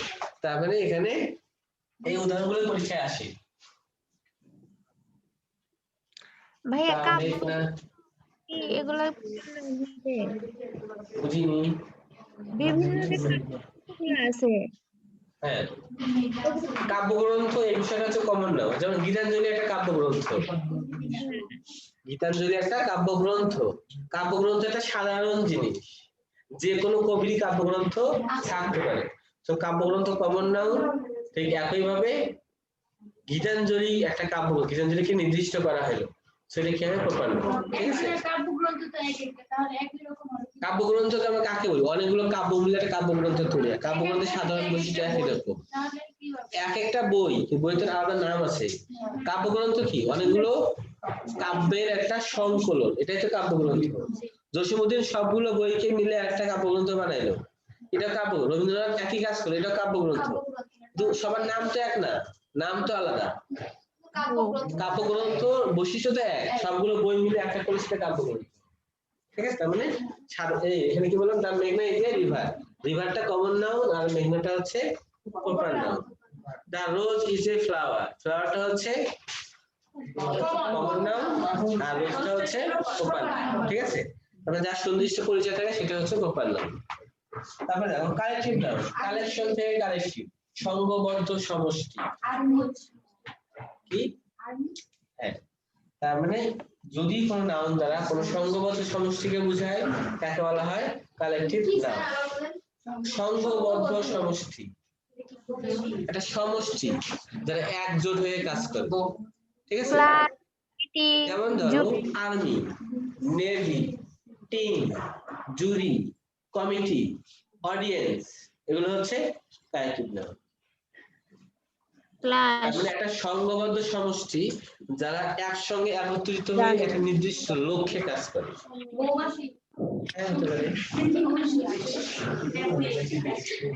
মৌমাছি একটা দলকে বলা যেতে পারে। তারপরে এটা সংক্ষিপ্ত দিতে পারো সংঘবদ্ধ সমষ্টি। যেমন কি বললাম, আর্মি, নেভি, অডিয়েন্স, কমিটি, জুরি, তারপর পুলিশ মানে পুলিশ, মেজরিটি। ডক্টরের সাধারণ বৈশিষ্ট্য থাকে। টিম, সেবা করবে, সে কমন নাউন। ক্যাটেল, ভাইয়া ডক্টররা মিলে যা একটা দল গঠন করে তখন তুমি বেবি, তারপর টিম, বাংলাদেশ দল, ভাইয়া? Bangladesh cricket team. জি ভাইয়া। ভাইয়া বলছি এই যে ওয়াটার এই শব্দটা কি কমন নাউনের ভিতরে যায় নাকি প্রমান নাউনের ভিতরে যায়?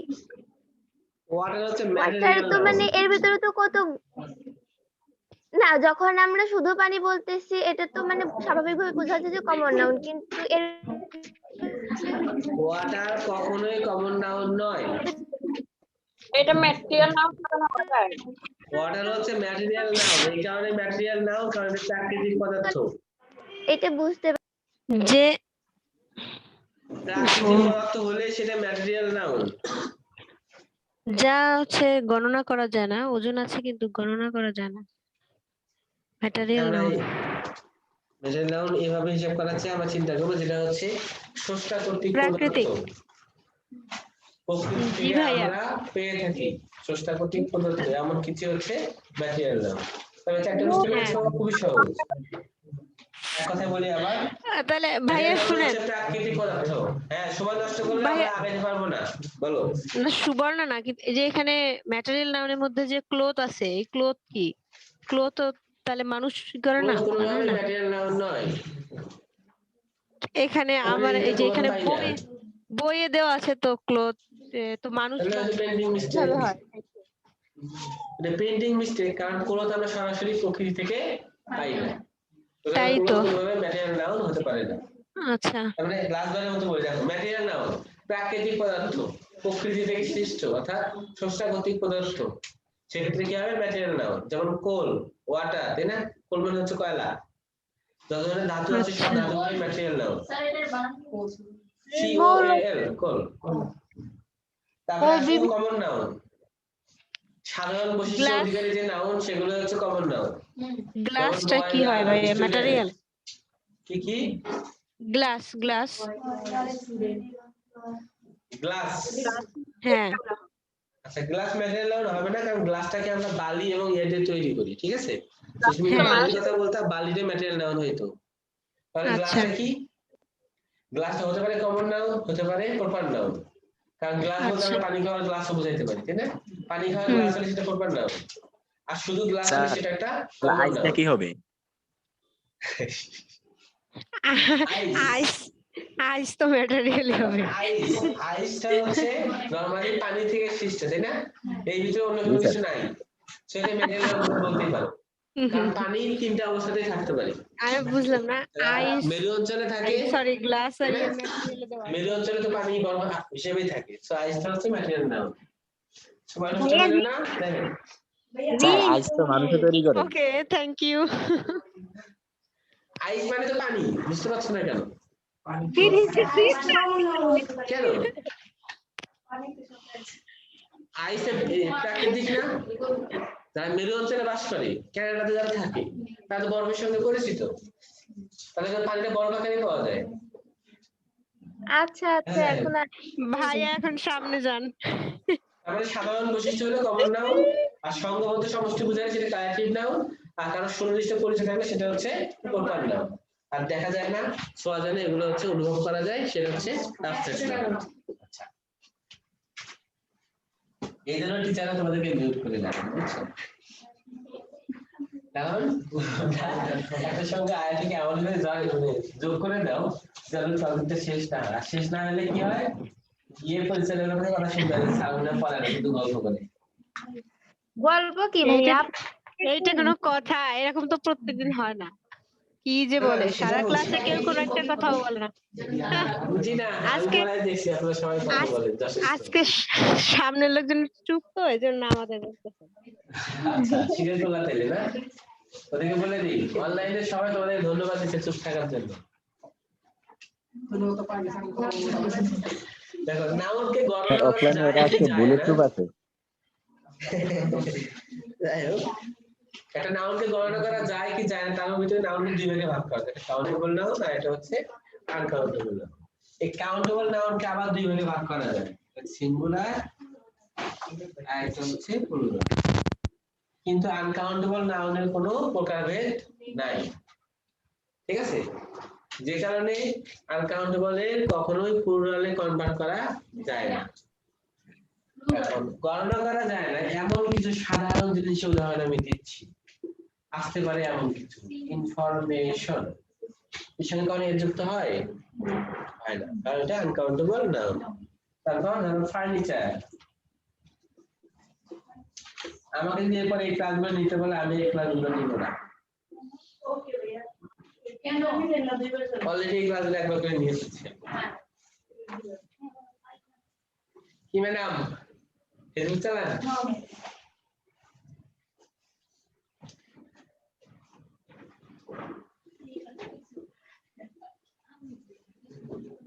না, যদি সহজ টপিক হয়, যদি তোমরা মনে করো যে তোমরা পারবা, সেক্ষেত্রে না আসলে পারবা। আমরা পারবো না। তা আমি কখনো কাউকে ওই ক্লাস না করার জন্য কিছু বলি না, দেখি ইনফরমেশন না পরীক্ষার নকল করলে কিছু বলি না, বা হারিয়ে যায় খালি চাই। এই কারণে নিয়মিত আমাকে কথা শুনতে হয়, এই জন্য আমি পরীক্ষার সময় আর আসতে দেয় না।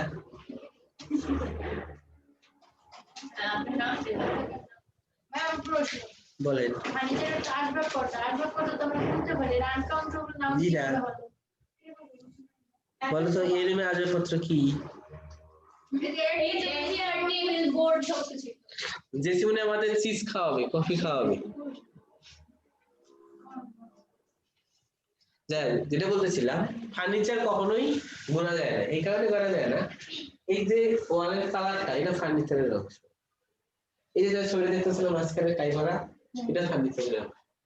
এটা আমরা তাই কিন্তু বলতে পারি এই টেবিল, শুধু টেবিলটা ফার্নিচার না, আর্টওয়ার্ক করতে তো বোঝা যায় আসবাবপত্র কি বলা যায়? তুমি টেবিল গুনতে পারবা, আসবাবপত্রকে গুনতে পারছো না। আসবাবপত্র হচ্ছে পুরোটা মিলে সামগ্রিক যে বিষয়টা, সেটা হচ্ছে ফার্নিচার। দেখতে কেমন লাগছে? ধরো এই কালারটা তুলে তুমি লাল দিতে, তাহলে কেমন লাগতো? লাল লাল দিত, এই লালের ইয়াটা সহ পুরা রুমটা যেমন দেখা যাচ্ছে, এটা হচ্ছে আসবাবপত্র।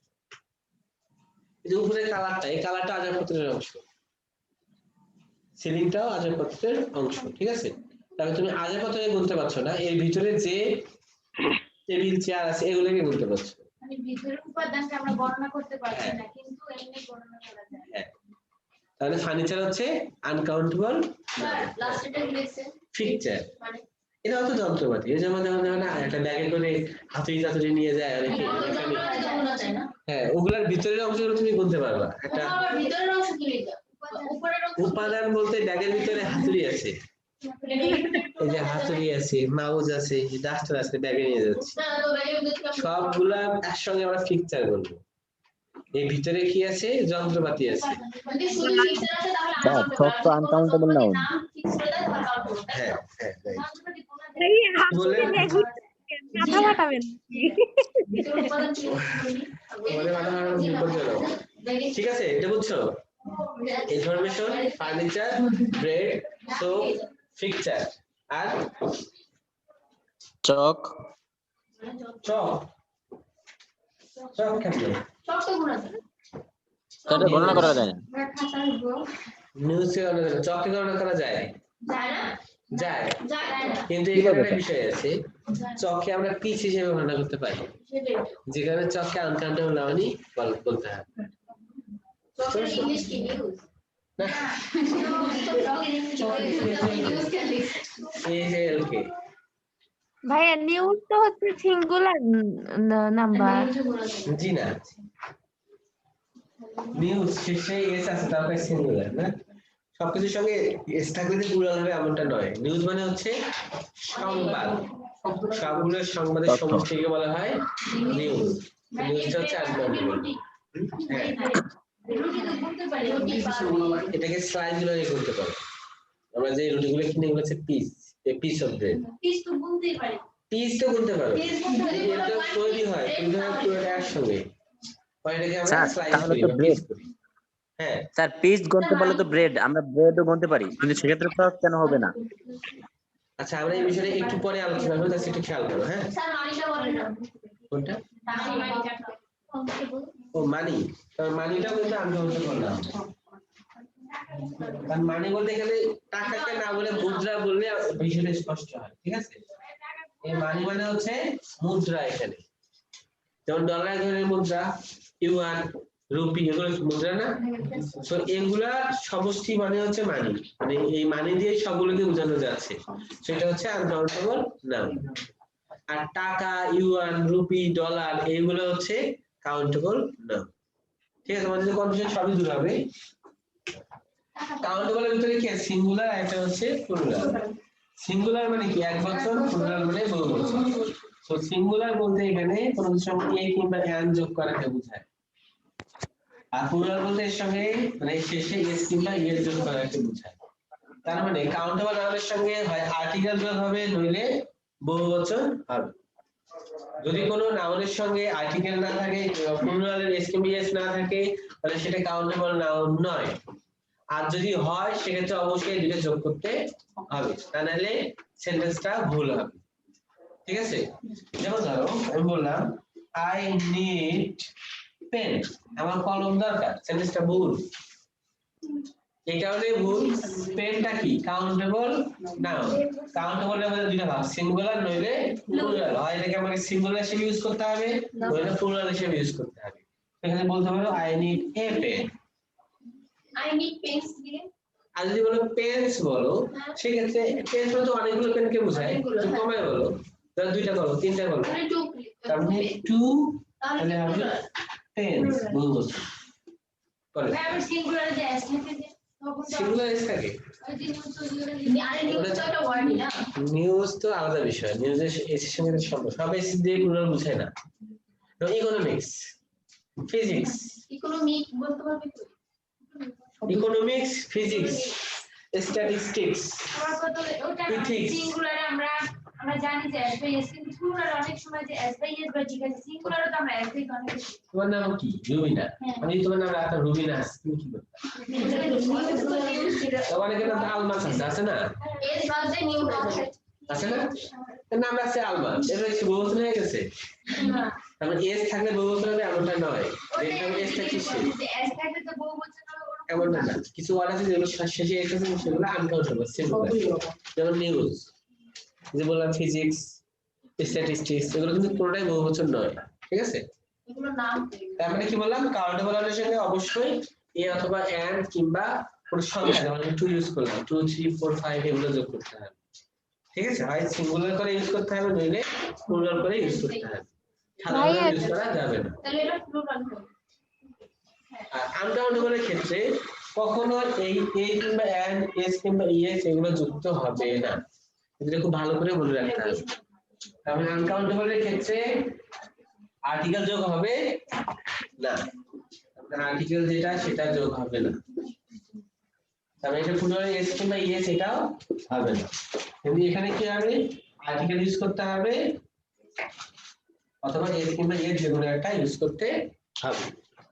তার মানে কাউন্টেবল এর ক্ষেত্রে আমরা কি ইউজ করতে পারবো, এ এন্ড এস ইএস কিংবা যে সংখ্যাগুলো আছে 2 3 4 5 এগুলো ইউজ করতে পারবো, কিন্তু আনকাউন্টেবল সেটা হবে না। কিন্তু আনকাউন্টেবল কে আমরা কিভাবে কাউন্টেবল করব? ধরো আমরা পানি কিনতে গেলাম একটা দোকানে, পানি কি আনকাউন্টেবল নাউন না? আমরা শুধুমাত্র পানি বললে হবে না, আমাদের একটা একক বলতে হবে, কোন কিনবো সেটা বলতে হবে। যেমন ধরো আমরা নারকেল কিনতে গেলাম, কি বলবো, একটা নারকেল দেন, দুইটা নারকেল দেন, সংখ্যা ইউজ করতে পারছি, তাই না? তাহলে যেগুলোতে সংখ্যা ইউজ করা যায় সেগুলো হচ্ছে কাউন্টেবল নাউন, আর যেগুলোতে সংখ্যা ইউজ করা যায় না সেগুলো হচ্ছে আনকাউন্টেবল নাউন। মনে থাকবে? যে সমস্ত নাউনের সঙ্গে সংখ্যা ইউজ করা যাবে সেগুলো হচ্ছে কাউন্টেবল নাউন, আর যেগুলোর সঙ্গে সংখ্যা ইউজ করা যাবে না সেগুলো আনকাউন্টেবল নাউন। সংখ্যা ইউজ করা না গেলে আমরা কি ইউজ করবো? পানি আনতে গেলাম, কি বলবা, 1 বোতল পানি দেন, 1 লিটার পানি দেন, হাফ লিটার পানি দেন, তাই না? 1 গ্যালন পানি দেন। এই যে কি এগুলা, 1 বোতল, 1 গ্লাস, 1 গ্যালন, এগুলো হচ্ছে একক। তার মানে আনকাউন্টেবল নাউনের ক্ষেত্রে একক যোগ হয়, ইউনিট মানে একক। এই একক যোগ হয় কখন? আনকাউন্টেবল এর ক্ষেত্রে। আর সংখ্যা 1 2 3 4 5 6 এগুলো যোগ হয় কখন? কাউন্টেবল এর ক্ষেত্রে। ঠিক আছে, সো একক অনেক ধরনের হতে পারে। যারা সায়েন্সের স্টুডেন্ট তাদের ক্ষেত্রে সহজ হবে। পরিমাপের রাশি কয়টা? 9টা।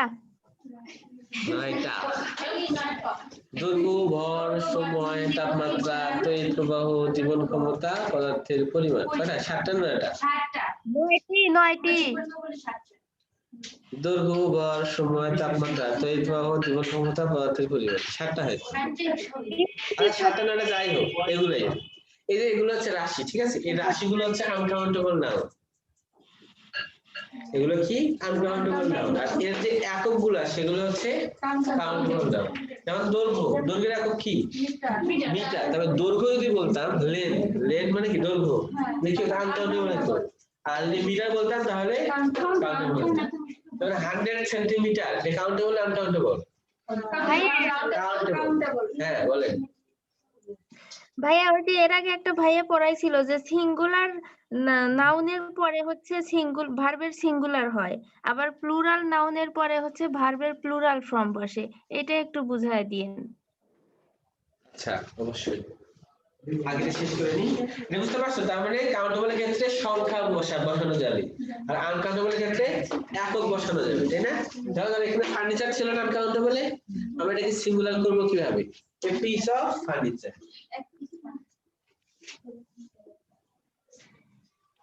এটাকে আমি বহুবচন করবো কিভাবে? এখানে এককে চেঞ্জ করি, এখানে কোনো চেঞ্জ করা যাবে না, কারণ আনকাউন্টেবলের সংখ্যা ইয়েস হয় না। তাহলে কি হবে? এখানে এর জায়গায় 2, পিসের জায়গায় কি হবে? Pieces of furniture. ঠিক আছে? তুমি এখানে সংখ্যা চেঞ্জ করে আরো বাড়াতে পারো। তাহলে রুটির ক্ষেত্রে কি বলবা? পিস বলতে পারো, স্লাইস বলতে পারো, তাই না? আবার লোফ বলা যায়, loaf. A loaf of bread. তুমি যখন 2 বলবে তখন কি হবে? এখানে এটা চেঞ্জ হবে, এখানে জায়গায় হবে B E S. A loaf of bread একটা বোঝাচ্ছে সিঙ্গুলার, আর বহুবচন হচ্ছে 2 loaves of bread। এটা হলো কাউন্টেবল। কাউন্টেবল হয়ে গেছে তখন। শুধুমাত্র ব্রেডটা হচ্ছে আনকাউন্টেবল। তার মানে দেখো লোফ হচ্ছে এক বচন, বহুবচনের সময় এর পরিবর্তে ভি হয়, পরে ই এর যোগ হয়। ঠিক আছে? হ্যাঁ, তাহলে কিসের মতই স্যার আমাদের কি কোন সেন্টেন্স আকারে আসবে না সেন্টেন্স? যে কোনো ভাবে আসতে পারে। বাট তোমাদের কনফিউশনটা ক্লিয়ার করার জন্য দুইটাই দেখাই। তবে সেন্টেন্স আকারে আমাদের কি কখনো বলবে স্যার আমার প্রশ্নটা কিন্তু রয়ে গেছে, অ্যানসার দেন নাই। দিল এটা কি প্লুরাল করো? না এভাবে আসবে। জি বলো কি কোশ্চেন? স্যার আমি বলছিলাম যে ব্রেড যদি আনকাউন্টেবল নাউন হয় তাহলে চক কেন হবে না? অবশ্যই চক আনকাউন্টেবল হতে পারে। আচ্ছা ওই সময় বলছিলেন যে চক হবে না, আপনি বলছিলেন ব্রেড পিস আকারে গোনা যায়, চক হবে না এটা বলছিলেন। দিয়েছিলাম তুমি খেয়াল করোনি। এই piece of chalk, 2 pieces of chalks এভাবে করতে পারবো, ঠিক আছে? আনকাউন্টেবল হতে পারে। ঠিক আছে দুইটা?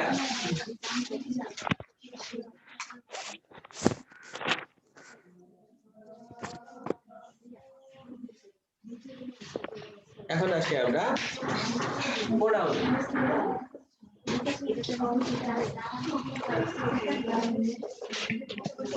জটিলগুলো দেখবো না, কথা বলেন না।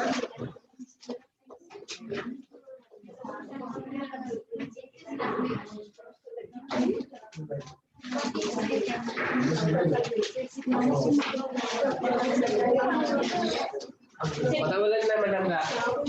নাউনের পরিবর্তে যেসব ওয়ার্ড ব্যবহার করা হয় তাদেরকে আমরা কি বলি? প্রোনাউন। তার মানে নাউনের সাবস্টিটিউট কে বলা হয় হচ্ছে প্রোনাউন, নাউনের বিকল্প। ঠিক আছে? আমরা কেন নাউনের পরিবর্তে প্রোনাউনকে ব্যবহার করি? তার কারণ হচ্ছে একটা বাক্যের দ্বিত্বতা দূর করার জন্য, অর্থাৎ একই জিনিসের পুনরাবৃত্তি দূর করার জন্য। যদি আমরা একই জিনিস বারবার লিখি তাহলে সেখানে শব্দের কিংবা বাক্যের কিংবা রচনাটা মাধুর্য নষ্ট হয়, শুনতে খারাপ লাগে, ছাত্ররা মার্কস কম দেয়। ঠিক আছে? এবারে কি করি? প্রথমবার যে সাবজেক্টটা ইউজ করি, যে নাউনটা ইউজ করি, সেই নাউন নিয়ে পরে আলোচনা করার জন্য আমরা প্রোনাউনের সাহায্য নেই। যেমন ধরো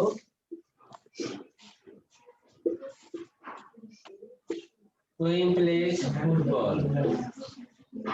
এই রহিমের আগের সেন্টেন্সটা কি ছিল? ছিল এরকম, রহিম ইজ এ বয়, তাই না? Rahim is a boy, Rahim plays football. এটা একটা রচনা। Madam Rubina Begum.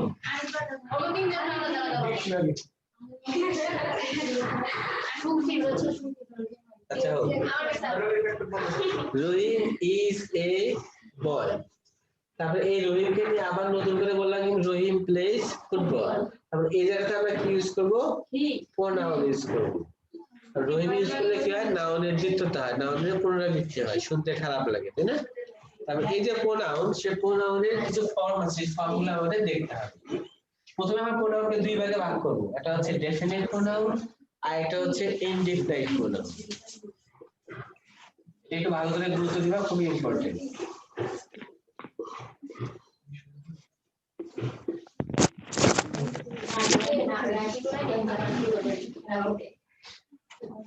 Definite pronoun আর একটা হচ্ছে ইনডিফিনিট। ডেফিনিট প্রোনাউন কোনগুলা? যে সমস্ত প্রোনাউনকে ডেফিনিট ভাবে বলা যায় বা সুনির্দিষ্ট করে বলা যায় সেগুলো হচ্ছে ডেফিনিট প্রোনাউন। আর যাদেরকে সুনির্দিষ্ট করা যায় না সেগুলো হচ্ছে ইনডিফিনিট প্রোনাউন। পার্সোনাল প্রোনাউন অর্থাৎ যে কয়টা পার্সন আছে, পার্সন কয় প্রকার? 3 প্রকার, first person, second person, third person. এই যে পার্সনের যে প্রোনাউন গুলা অর্থাৎ পার্সোনাল প্রোনাউন গুলা হচ্ছে ডেফিনিট প্রোনাউন, ঠিক আছে? আর এগুলো বাদ দিয়ে আরো কিছু প্রোনাউন আছে যাদেরকে আমরা বলবো ইনডিফিনিট প্রোনাউন। ওই প্রোনাউন গুলো দিয়ে কাউকে নির্দিষ্ট করা যায় না। যেমন ধরো আমি যদি বলছি আই, আই দ্বারা কাকে বোঝাচ্ছি? নিজেকে নির্দিষ্ট করতে পারলাম। উই নির্দিষ্ট করতে পারলাম। ই, সি, দে, ইট। তারপরে এগুলো আমরা নির্দিষ্ট করতে পারছি। আসলে এগুলো কার পরিবর্তে ব্যবহার করা হচ্ছে, তাই না?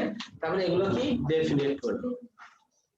ওকে, যে কারণে এগুলোর উপর ডিপেন্ড করে আমাকে ভাবটা নিতে হবে। এগুলো যদি এক বছর হয় ভাবটা কি হবে? এক বছর। এগুলো যদি বহুবচন হয় তাহলে ভাবটা কি হবে? বহুবচন। ঠিক আছে? যেমন আই অ্যাম, উই আর, ঠিক আছে? হি ইজ, শি ইজ, দে আর। কারণ দিয়ে বহুবচন আমরা জানি, ঠিক আছে? ইনডিফিনিট প্রোনাউনের ক্ষেত্রে আমরা বুঝতে পারবো না এটা সিঙ্গুলার না প্লুরাল, কারণ এটা কাকে নির্দিষ্ট করতেছে এটা বোঝা যাচ্ছে না। যেমন ধরো যে আমি এখানে বলতাম হচ্ছে এনিবডি, ওয়ান, ইনডিফিনিট সামথিং, আর কি হতে পারে? হ্যাঁ অবশ্যই এভরিবডি, এনিথিং। আর লিখো এনিওয়ান, anyone, right? Anybody, যে কেউ, যে কেউ স্বাস্থ্যবান হতে পারে, তাই না? কাকে? আমাকে বোঝাচ্ছি? শুধু তারাকে বোঝাচ্ছি না, কাউকে বোঝাচ্ছি, অনির্দিষ্ট, ইনডিফিনিট প্রোনাউন, ঠিক আছে? তার মানে এই প্রোনাউন গুলো দিয়ে কাউকে সুনির্দিষ্টভাবে বলা যায় না, যে কারণে এগুলোকে বললাম হচ্ছে আমরা ইনডিফিনিট প্রোনাউন। হ্যাঁ, ডেফিনিট হচ্ছে নির্দিষ্ট, যাদেরকে বোঝা যায় যে এগুলো এর পরিবর্তে ব্যবহার করা হচ্ছে, এই নাউনের পরিবর্তে, ঠিক আছে? তার মানে এই ইনডিফিনিট প্রোনাউনের ক্ষেত্রে মনে রাখতে হবে এগুলো সব সময় সিঙ্গুলার সাবজেক্ট হিসেবে ব্যবহৃত হয়, সিঙ্গুলার সাবজেক্ট অথবা থার্ড পারসন সিঙ্গুলার নাম্বার। খুবই ইম্পর্টেন্ট একটা টপিক এটা, থার্ড পারসন সিঙ্গুলার নাম্বার।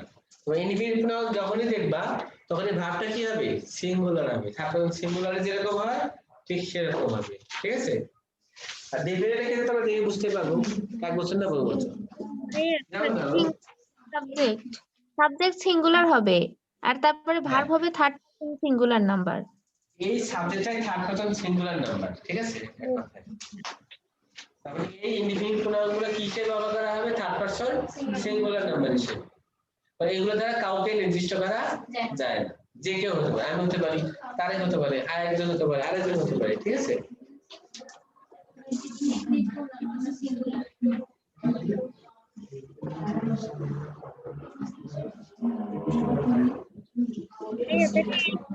ভার্বের সাথে এস বাই এস যুক্ত হবে, ভার্বের সঙ্গে এস নাম্বার এস হবে প্রেজেন্ট ইনডিফিনিট টেন্সে, ভার্বের সাথে এস বাই এস যোগ হবে প্রেজেন্ট ইনডিফিনিট টেন্সে। ভাই এই যে আমি এই ক্ষেত্রে বলতেছি, আপনি যে লিখছেন থার্ড পারসন সিঙ্গুলার নাম্বার হবে যে সাবজেক্ট, এগুলো যদি থার্ড পারসন সিঙ্গুলার নাম্বার হয় তাহলে ভার্বের সাথে তো এস বাই এস যুক্ত হওয়ার কথা। ভার্বের সঙ্গে এস কে এস কখন যুক্ত হয় সেটা হচ্ছে ইম্পর্টেন্ট কথা। যখন টেন্সটা প্রেজেন্ট ইনডিফিনিট টেন্স হয়, অন্য ক্ষেত্রে হয় না না তাইলে? হয় না তাইলে তাহলে তুমি সবকিছুতে এর যোগ করে দিবা, যেমন ধরো না না everybody has eaten, everybody has এর সঙ্গে এর যোগ করবা, eaten এর না। সঙ্গে এর যোগ করবা, তাহলে না। টেন্সটা অবশ্যই পেয়ে যাই ইনডেফিনিট টেন্স হইতে হবে, তখন এস কে পেয়ে যাচ্ছে। এই যে ইনডেফিনিট প্রোনাউন গুলো সবসময় থার্ড পারসন সিঙ্গুলার নাম্বার হিসেবে ব্যবহার হয়। হুম। কিছু কিছু ক্ষেত্রে হচ্ছে এই ভার্বের একই সাথে কথা, ওটি একটা জিনিস লিখলেই হবে, তাহলে একটু লিখলেই হবে, থার্ড পারসন সিঙ্গুলার নাম্বার। জি বুঝেছি। One of my friends is a teacher. এখানে দেখো of my friends এর অংশটা হচ্ছে প্রিপজিশন যুক্ত অংশ, তাই না? প্রিপজিশনাল। প্রিপজিশন যুক্ত অংশ একটা সেন্টেন্সে ইম্পর্টেন্ট অংশ নয়, তুমি চাইলে থেকে বাদ দিতে পারো, বাদ দিয়ে দিলাম। সাবজেক্ট কি ওয়ান, ওয়ান মানে কি ইনডিফিনিট প্রোনাউন, ইনডিফিনিট প্রোনাউন কি হবে থার্ড পারসন সিঙ্গুলার, যেখানে আমরা এখানে কি নিলাম ইজ নিলাম, ঠিক আছে? আবার দেখো থার্ড পারসন সিঙ্গুলার। বুঝতেছি।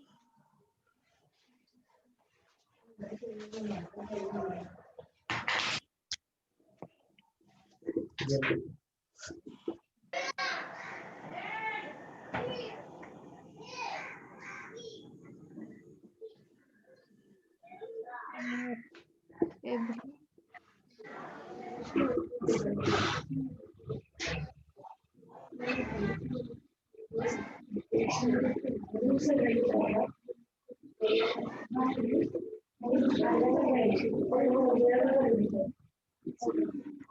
দেখো এখানে এভরিবডি ড্যাশ আর মাদার ব্র্যাকেটে লাভ একটা ভার্ব ক্রিয়া, তাই না? কারণ ভার্বটা এক বচন হবে না বহু বচন হবে, ডিপেন্ড করবে সাবজেক্টের উপর। সাবজেক্টে কি আছে প্রোনাউন, কি ধরনের প্রোনাউন ইনডেফিনিট প্রোনাউন, নির্দিষ্ট করা যায় না, যে থার্ড পারসন সিঙ্গুলার, যেখানে কি হবে এখানে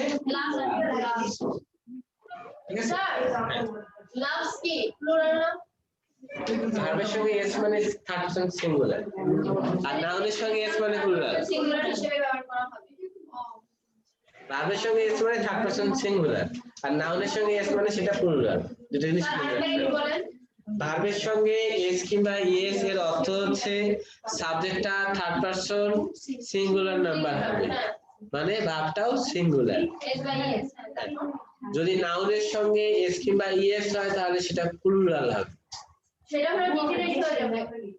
সেটা তো নাউনের সঙ্গে এস কিংবা ইএস হবে, প্রোনাউন তো আমরা করতেছি, ও নাউনের সঙ্গে এস বাই এস হলে সেটা প্লুরাল হবে। এই স্টার এভরিবডি আচ্ছা, তাহলে ইজ প্যারেন্ট দেখো ইয়া এখানে প্লে হবে না প্লেস হবে, সেটা হচ্ছে বিষয়। এটা ডিপেন্ড করে যে আমাকে এখানে আসতে হবে ইজটা কি ইনডিফিনিট, এখানে ইনডিফিনিট কোন হবে ইনডিফিনিট অ্যাডজেক্টিভ, কারণ হচ্ছে প্যারেন্টটা হচ্ছে নাউন, এর আগে বসে হচ্ছে অ্যাডজেক্টিভ। ইজ মানে প্রত্যেক, তাই না? আপনি নির্দিষ্ট করতেছে না, ওটা ইনডিফিনিট, ইনডিফিনিট অ্যাডজেক্টিভ নাউনের পূর্বে থেকে। তাহলে একই কথা, ইনডিফিনিট অ্যাডজেক্টিভ বসলে যা হবে ইনডিফিনিট প্রোনাউন বসলে ঠিক তাহলে তাই কি হবে, প্লেস হবে? অবশ্যই প্লেস হবে, কারণ ইনডিফিনিটে যখনই যোগ হয়ে গেল তখন সেটা কি হয়ে গেল স্যার প্যারেন্টস মানে কি? Is parent. Is parent, parent হচ্ছে বাবা অথবা মা, প্যারেন্টস না? প্যারেন্টস মানে বাবা এবং মা, আর প্যারেন্ট হচ্ছে বাবা অথবা মা, হয় বাবা নইলে মা। কি লিখছেন? প্লেস না প্লেস? প্লেস, প্লেস তার মানে ইজ আছে, ইম্পর্টেন্ট অংশ। ইজ অর্থ কি? প্রত্যেক আর এখন ছবি তুলি হাতে লাগালে লিখতে লেখেন, লেখেন কষ্ট করে লেখেন।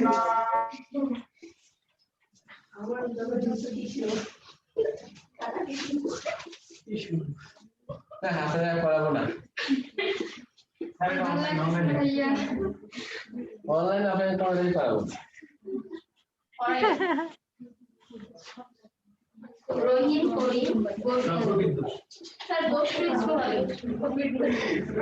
দুটো জিনিস খুবই ইম্পর্টেন্ট, ছবি না তুলে লেখেন, লিখলে প্র্যাকটিস হবে। স্যার রহিমের করবে এগুলো তো নাম না, এগুলো তো নির্দিষ্ট, তাহলে এটা ইনফিনিট হবে।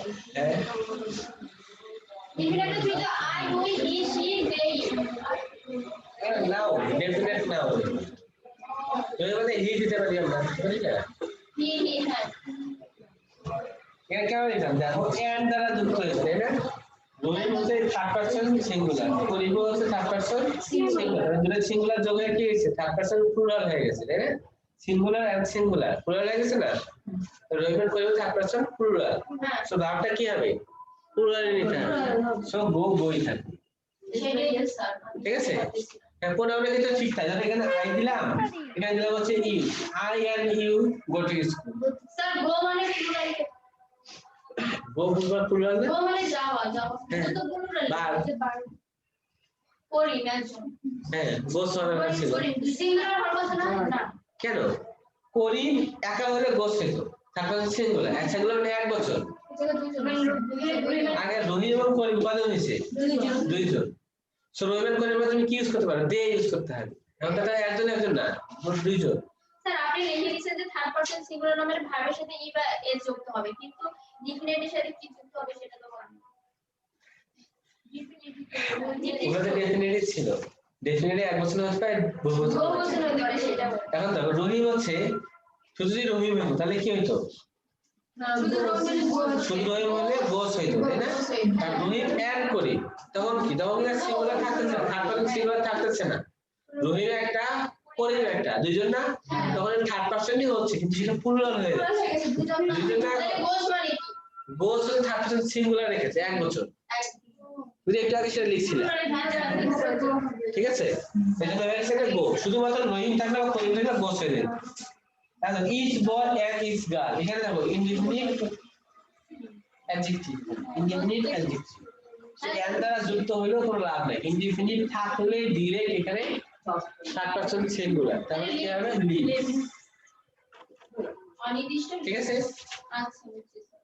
ইজ দিয়ে যোগ হওয়ার কারণে আমরা এখানে লিভ দিলাম এন্ড দ্বারা যুক্ত হয়েছে এটা কোনো বিষয় না বিষয় হচ্ছে ইনডিফিনিট অংশটা আছে তাই আমরা সিঙ্গুলার বলি তো ইচ্ছা জায়গায় আমরা শুধু নো লিখলাম no boy and no girl তখন কি হবে একই জিনিস একই হবে কারণ নোটাও ইনডিফিনিট ওকে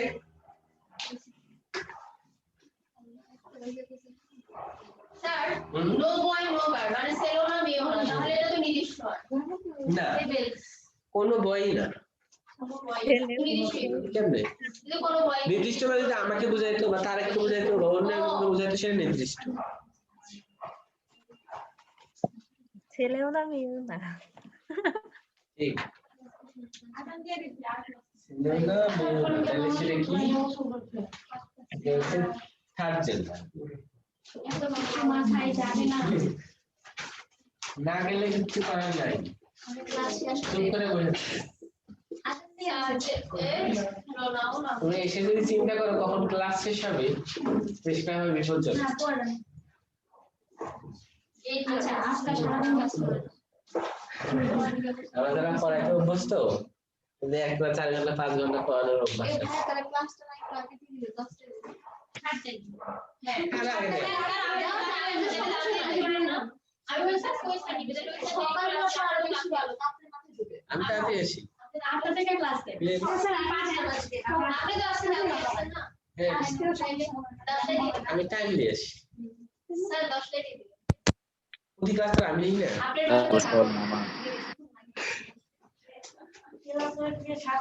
subject pronoun object pronoun positive reflexive pronoun এই সাবজেক্ট প্রোনাউন গুলো হচ্ছে পার্সোনাল প্রোনাউন যেগুলো সেগুলো তো first person singular first person plural second person singular second person plural third person singular third person singular third person plural আর এটা হচ্ছে third person singular বুঝতে পারছি আর এটা কি পজিটিভ হ্যাঁ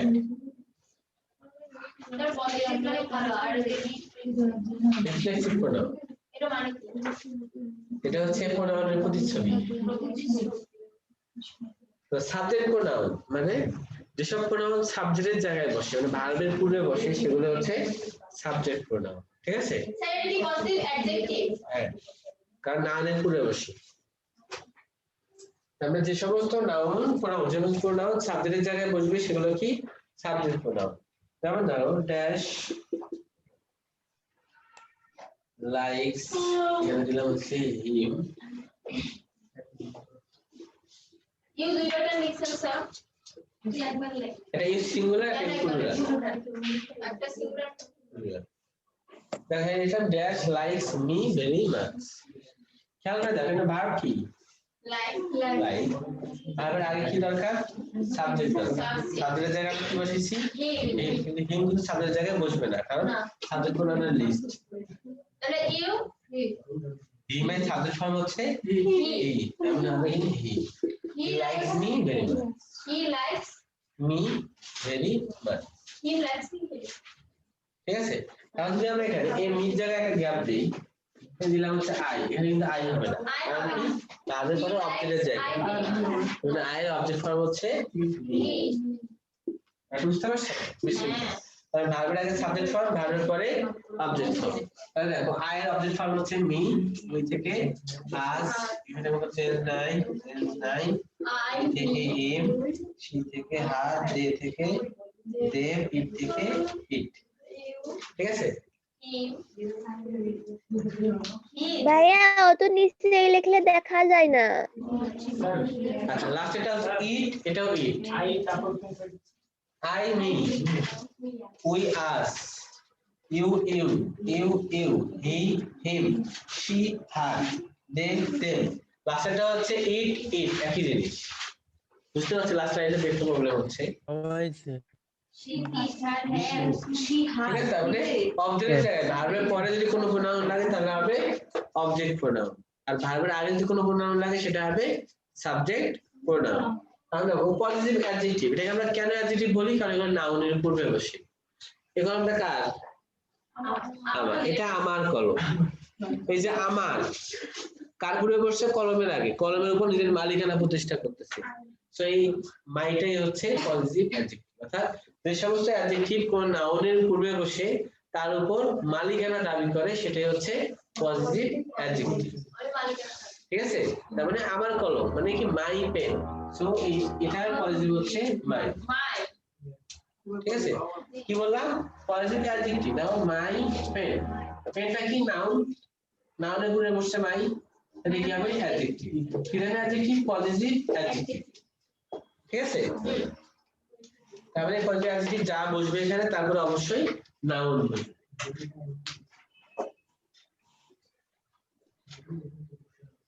তাহলে বাকিগুলো কি হবে দেখো।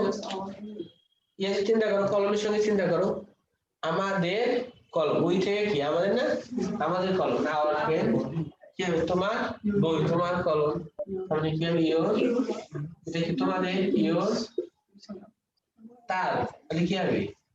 হিজ। তার, এটা হবে হার। তাদের হবে হচ্ছে দেয়ার। এটারই ইটস। এটা একজন ছবি তুলে লিখতে খুব কষ্ট হয়।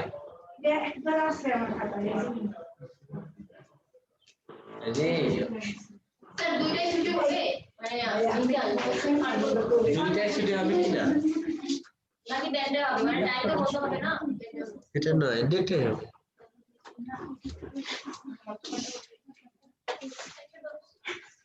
ঠিক আছে?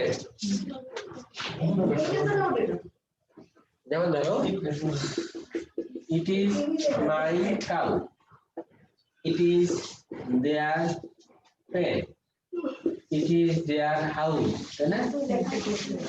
এই যে অংশগুলো এগুলো কি? Positive adjective. এগুলো কার পূর্বে বসবে? নাউনের পূর্বে। ঠিক আছে?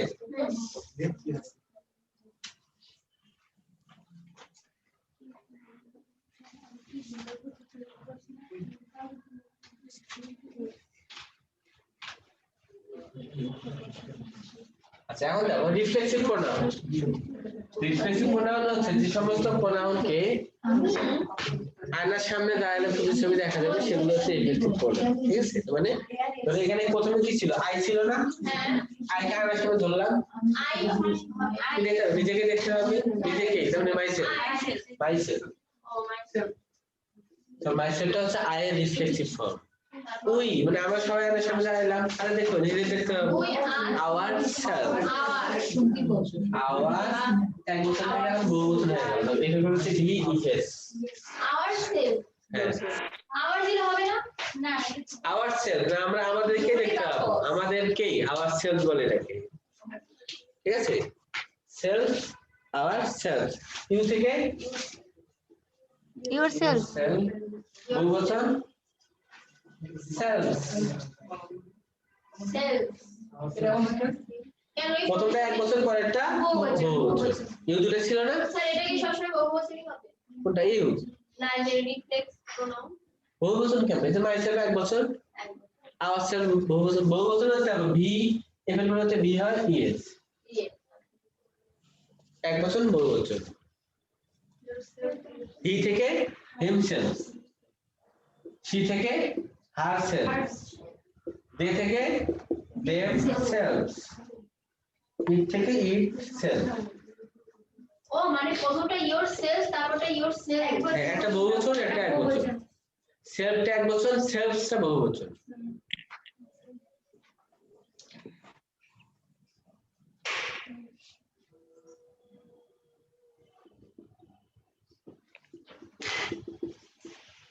Sir his himself himself he থেকে হিমসেলফ, শি থেকে হারসেলফ, দে থেকে দেমসেলফ, ইট থেকে ইটসেলফ।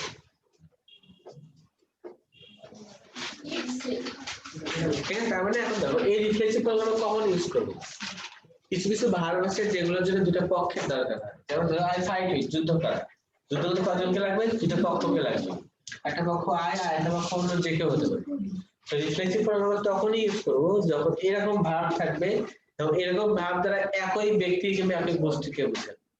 এখানে দুটো পক্ষ না, এখানে দুটো পক্ষ একই ব্যক্তি হবে, একই বস্তু হবে। কারণ আই ফাইট উইথ, আমি যুদ্ধ করি কার সঙ্গে? আমার সঙ্গে, যদি এমন বোঝায় সেক্ষেত্রে আমরা এখানে রিফ্লেক্সিভ ইউজ করতে পারি।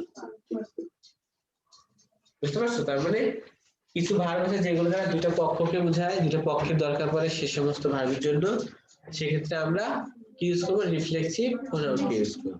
যেমন ধরো একটা বিয়ের জন্য কেউ তোমাকে দাওয়াত দিছে, তারপর তুমি বিয়ের অনুষ্ঠানে গেছো, একজন দাওয়াত দিছে তারপর তুমি সেখানে উপস্থিত হয়েছো, দুটো পক্ষ, দাওয়াত দিছে সে একটা পক্ষ, তুমি উপস্থিত হয়েছি তার একটা পক্ষ, তাই না? বা তুমি নিজেই নিজেকে দাওয়াত দিলা, দাওয়াত দিছে কে? নিজেই, উপস্থিত হয়েছে কে? তুমি নিজেই, মানে পক্ষ কি? এক পক্ষ একজনই দুইটা পক্ষ। দুই পক্ষ তারপর এই সমস্ত ক্ষেত্রে আমরা কি ইউজ করি? Reflexive pronoun. তারপর লিখতে পারি এরকম, I invited myself in the meeting. তারপর তুমি নিজেই দাওয়াত দিছো নিজেকে, আর নিজেই মিটিং I করতে লাগছো। invited my Self. in the meeting. হ্যাঁ, ও মানে মিটিং এ আমি সবাইকে বলছি আবার আমি উপস্থিত আছি। তুমি নিজে দাওয়াত নিজেকে দিছো, অন্য কাউকে বলছো না বলছো এটা পরের বিষয়। নিজে আই ইনভাইটেড মাইসেলফ, আমি নিজেকে দাওয়াত করছি কেন? মিটিং এ যাওয়ার জন্য। in the এটা কি মিটিং ইন দা মিটিং।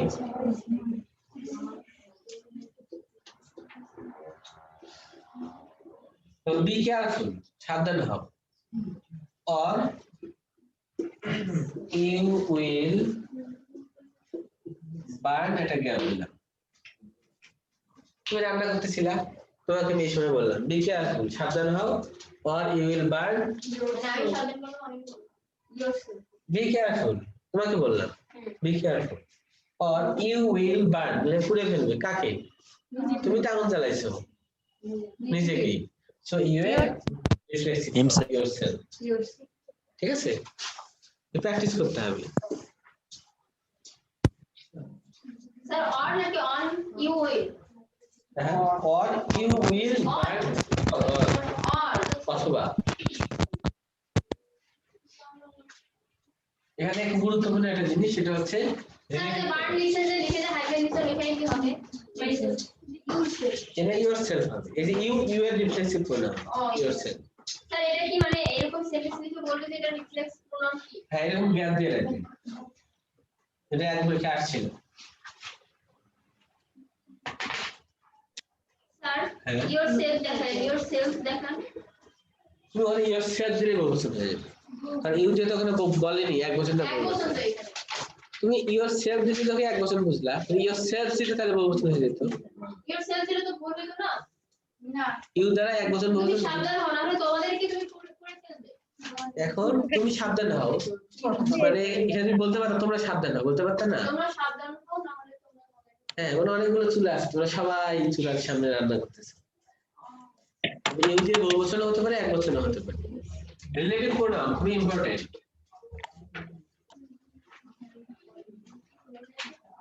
প্রোনাউনের পরিবর্তে সব ওয়ার্ড ব্যবহার করা হয়, তাকে বলা হয় রিলেটিভ প্রোনাউন। যেমন ধরো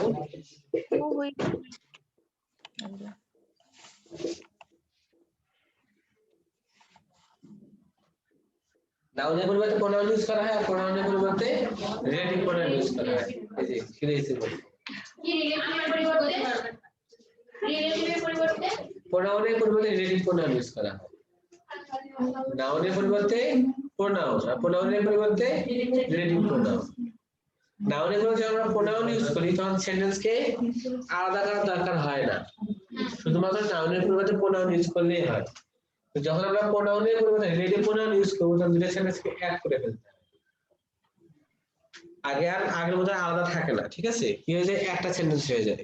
তাহলে কি আছে, হি ইজ এ বয়, এখানে আমরা হি আছে, তার মানে হি হি। রহিম রহিম যেমন করতে পারিনি, সো হি হিউ করতে পারবো না। তো পরে হিটাকে আমরা বাদ দিয়ে এর পরিবর্তে যেটা ইউজ করব সেটা হচ্ছে রিলেটিভ প্রোনাউন। সেটা ইউজ করতে হবে এরকম, হি ইজ এ বয়, দুটো সেন্টেন্স মিলে একটা হয়ে যাবে। তাহলে সাবজেক্ট বাকি অংশ প্লেস ফুটবল। আপনি কি কেটে কেন এই যে বল এখানে হি আছেই, আবার হি লিখলাম, মানে দুইটা থাকলে একটা মুখে হ্যাঁ, এই পরিবর্তে আমরা কি রিলেটিভ প্রোনাউন ইউজ করব দ্বিতীয়টা দূর করার জন্য। নাউনের পরিবর্তে আমরা কি ইউজ করি, প্রোনাউন, তাই না?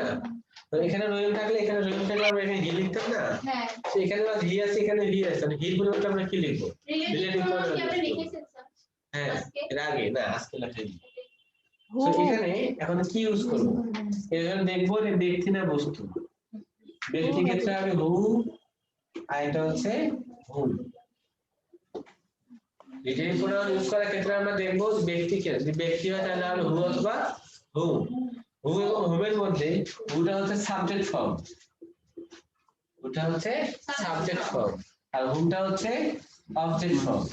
যদি আমরা সাবজেক্ট লাগে তাহলে লাগবে হচ্ছে হু, আর যদি অবজেক্ট লাগে তাহলে লাগবে হচ্ছে হু। দেখো হি ইজ এ বয়, এটা ভার্ব ছিল, এটা সাবজেক্ট হচ্ছে হি, তাই না? এখানে দেখো প্লেসটা হচ্ছে ভার্ব, এখানে কি দরকার, সাবজেক্ট দরকার। তো আমরা কি ইউজ করব,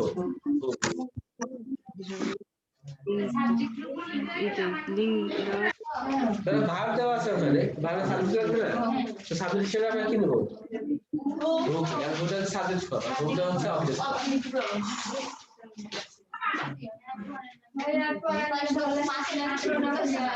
আরে একটু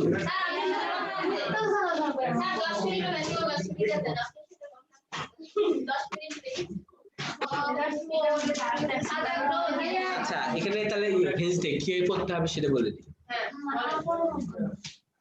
রিলেটিভ প্রোনাউন এখান থেকে করবা, ঠিক আছে? এটা তো আমি সাবজেক্ট আমরা অ্যাগ্রিমেন্ট, নাউন প্রোনাউনের রুলসগুলো মিলেই হচ্ছে, কথা বলেন না, সাবজেক্ট ভার্ব অ্যাগ্রিমেন্ট। এখান থেকে তোমাদের দেখতে হবে হচ্ছে কালেক্টিভ সাবজেক্ট, মানে কালেক্টিভ সাবজেক্ট মানে কি, নাউন, তাই না? এই কালেক্টিভ নাউনটা সেন্টেন্স সিঙ্গুলার এসে ব্যবহার করা হয়, তো মাঝে মাঝে প্লুরালও হয়। এই বিষয়ে তোমরা নিজেরা দেখে নিবা। হ্যাঁ, নাউনের ভিতরে আছে, নাউনের ভিতরে না থাকলে সাবজেক্ট অফ অ্যাগ্রিমেন্ট টপিকে আছে। তার ক্লাস শেষ করে প্রোনাউন তো নিশ্চয়ই বলে সিঙ্গুলার হয়, এই কালেক্টিভ সাবজেক্টও কিন্তু সিঙ্গুলারই হয়, ঠিক আছে? নাউনের ক্ষেত্রে ভগ্নাংশ বলে একটা কিছু আছে, এটা একবার করে নিবা, তাহলে হয়ে যাবে, নতুন করে আর কিছু করতে হবে না। আর্টিকেলের ক্ষেত্রে আমি আগে করছিলাম যে এন্ড দ্বারা আমরা কিভাবে যোগ করি, ঠিক আছে? শুনেন, আপনারা শুধু জিকে সিলেবাস দিচ্ছেন তাই না? এখন ইংলিশের সিলেবাস কি আরেকটাই? স্যার বলে দিবেন মুখে, বুঝছেন? আরে বুঝি না, আমি একটু কিছু করে আসি। আচ্ছা, যাই হোক, এখন এই হচ্ছে বিষয়, তোমরা সাবজেক্ট ভার্ব অ্যাগ্রিমেন্টটা একটু ভালো করে পড়বে, কারণ এখান থেকে অনেক কোশ্চেন আসবে। আর তার মানে আজকে এ পর্যন্তই। খোদা হাফেজ। বাংলা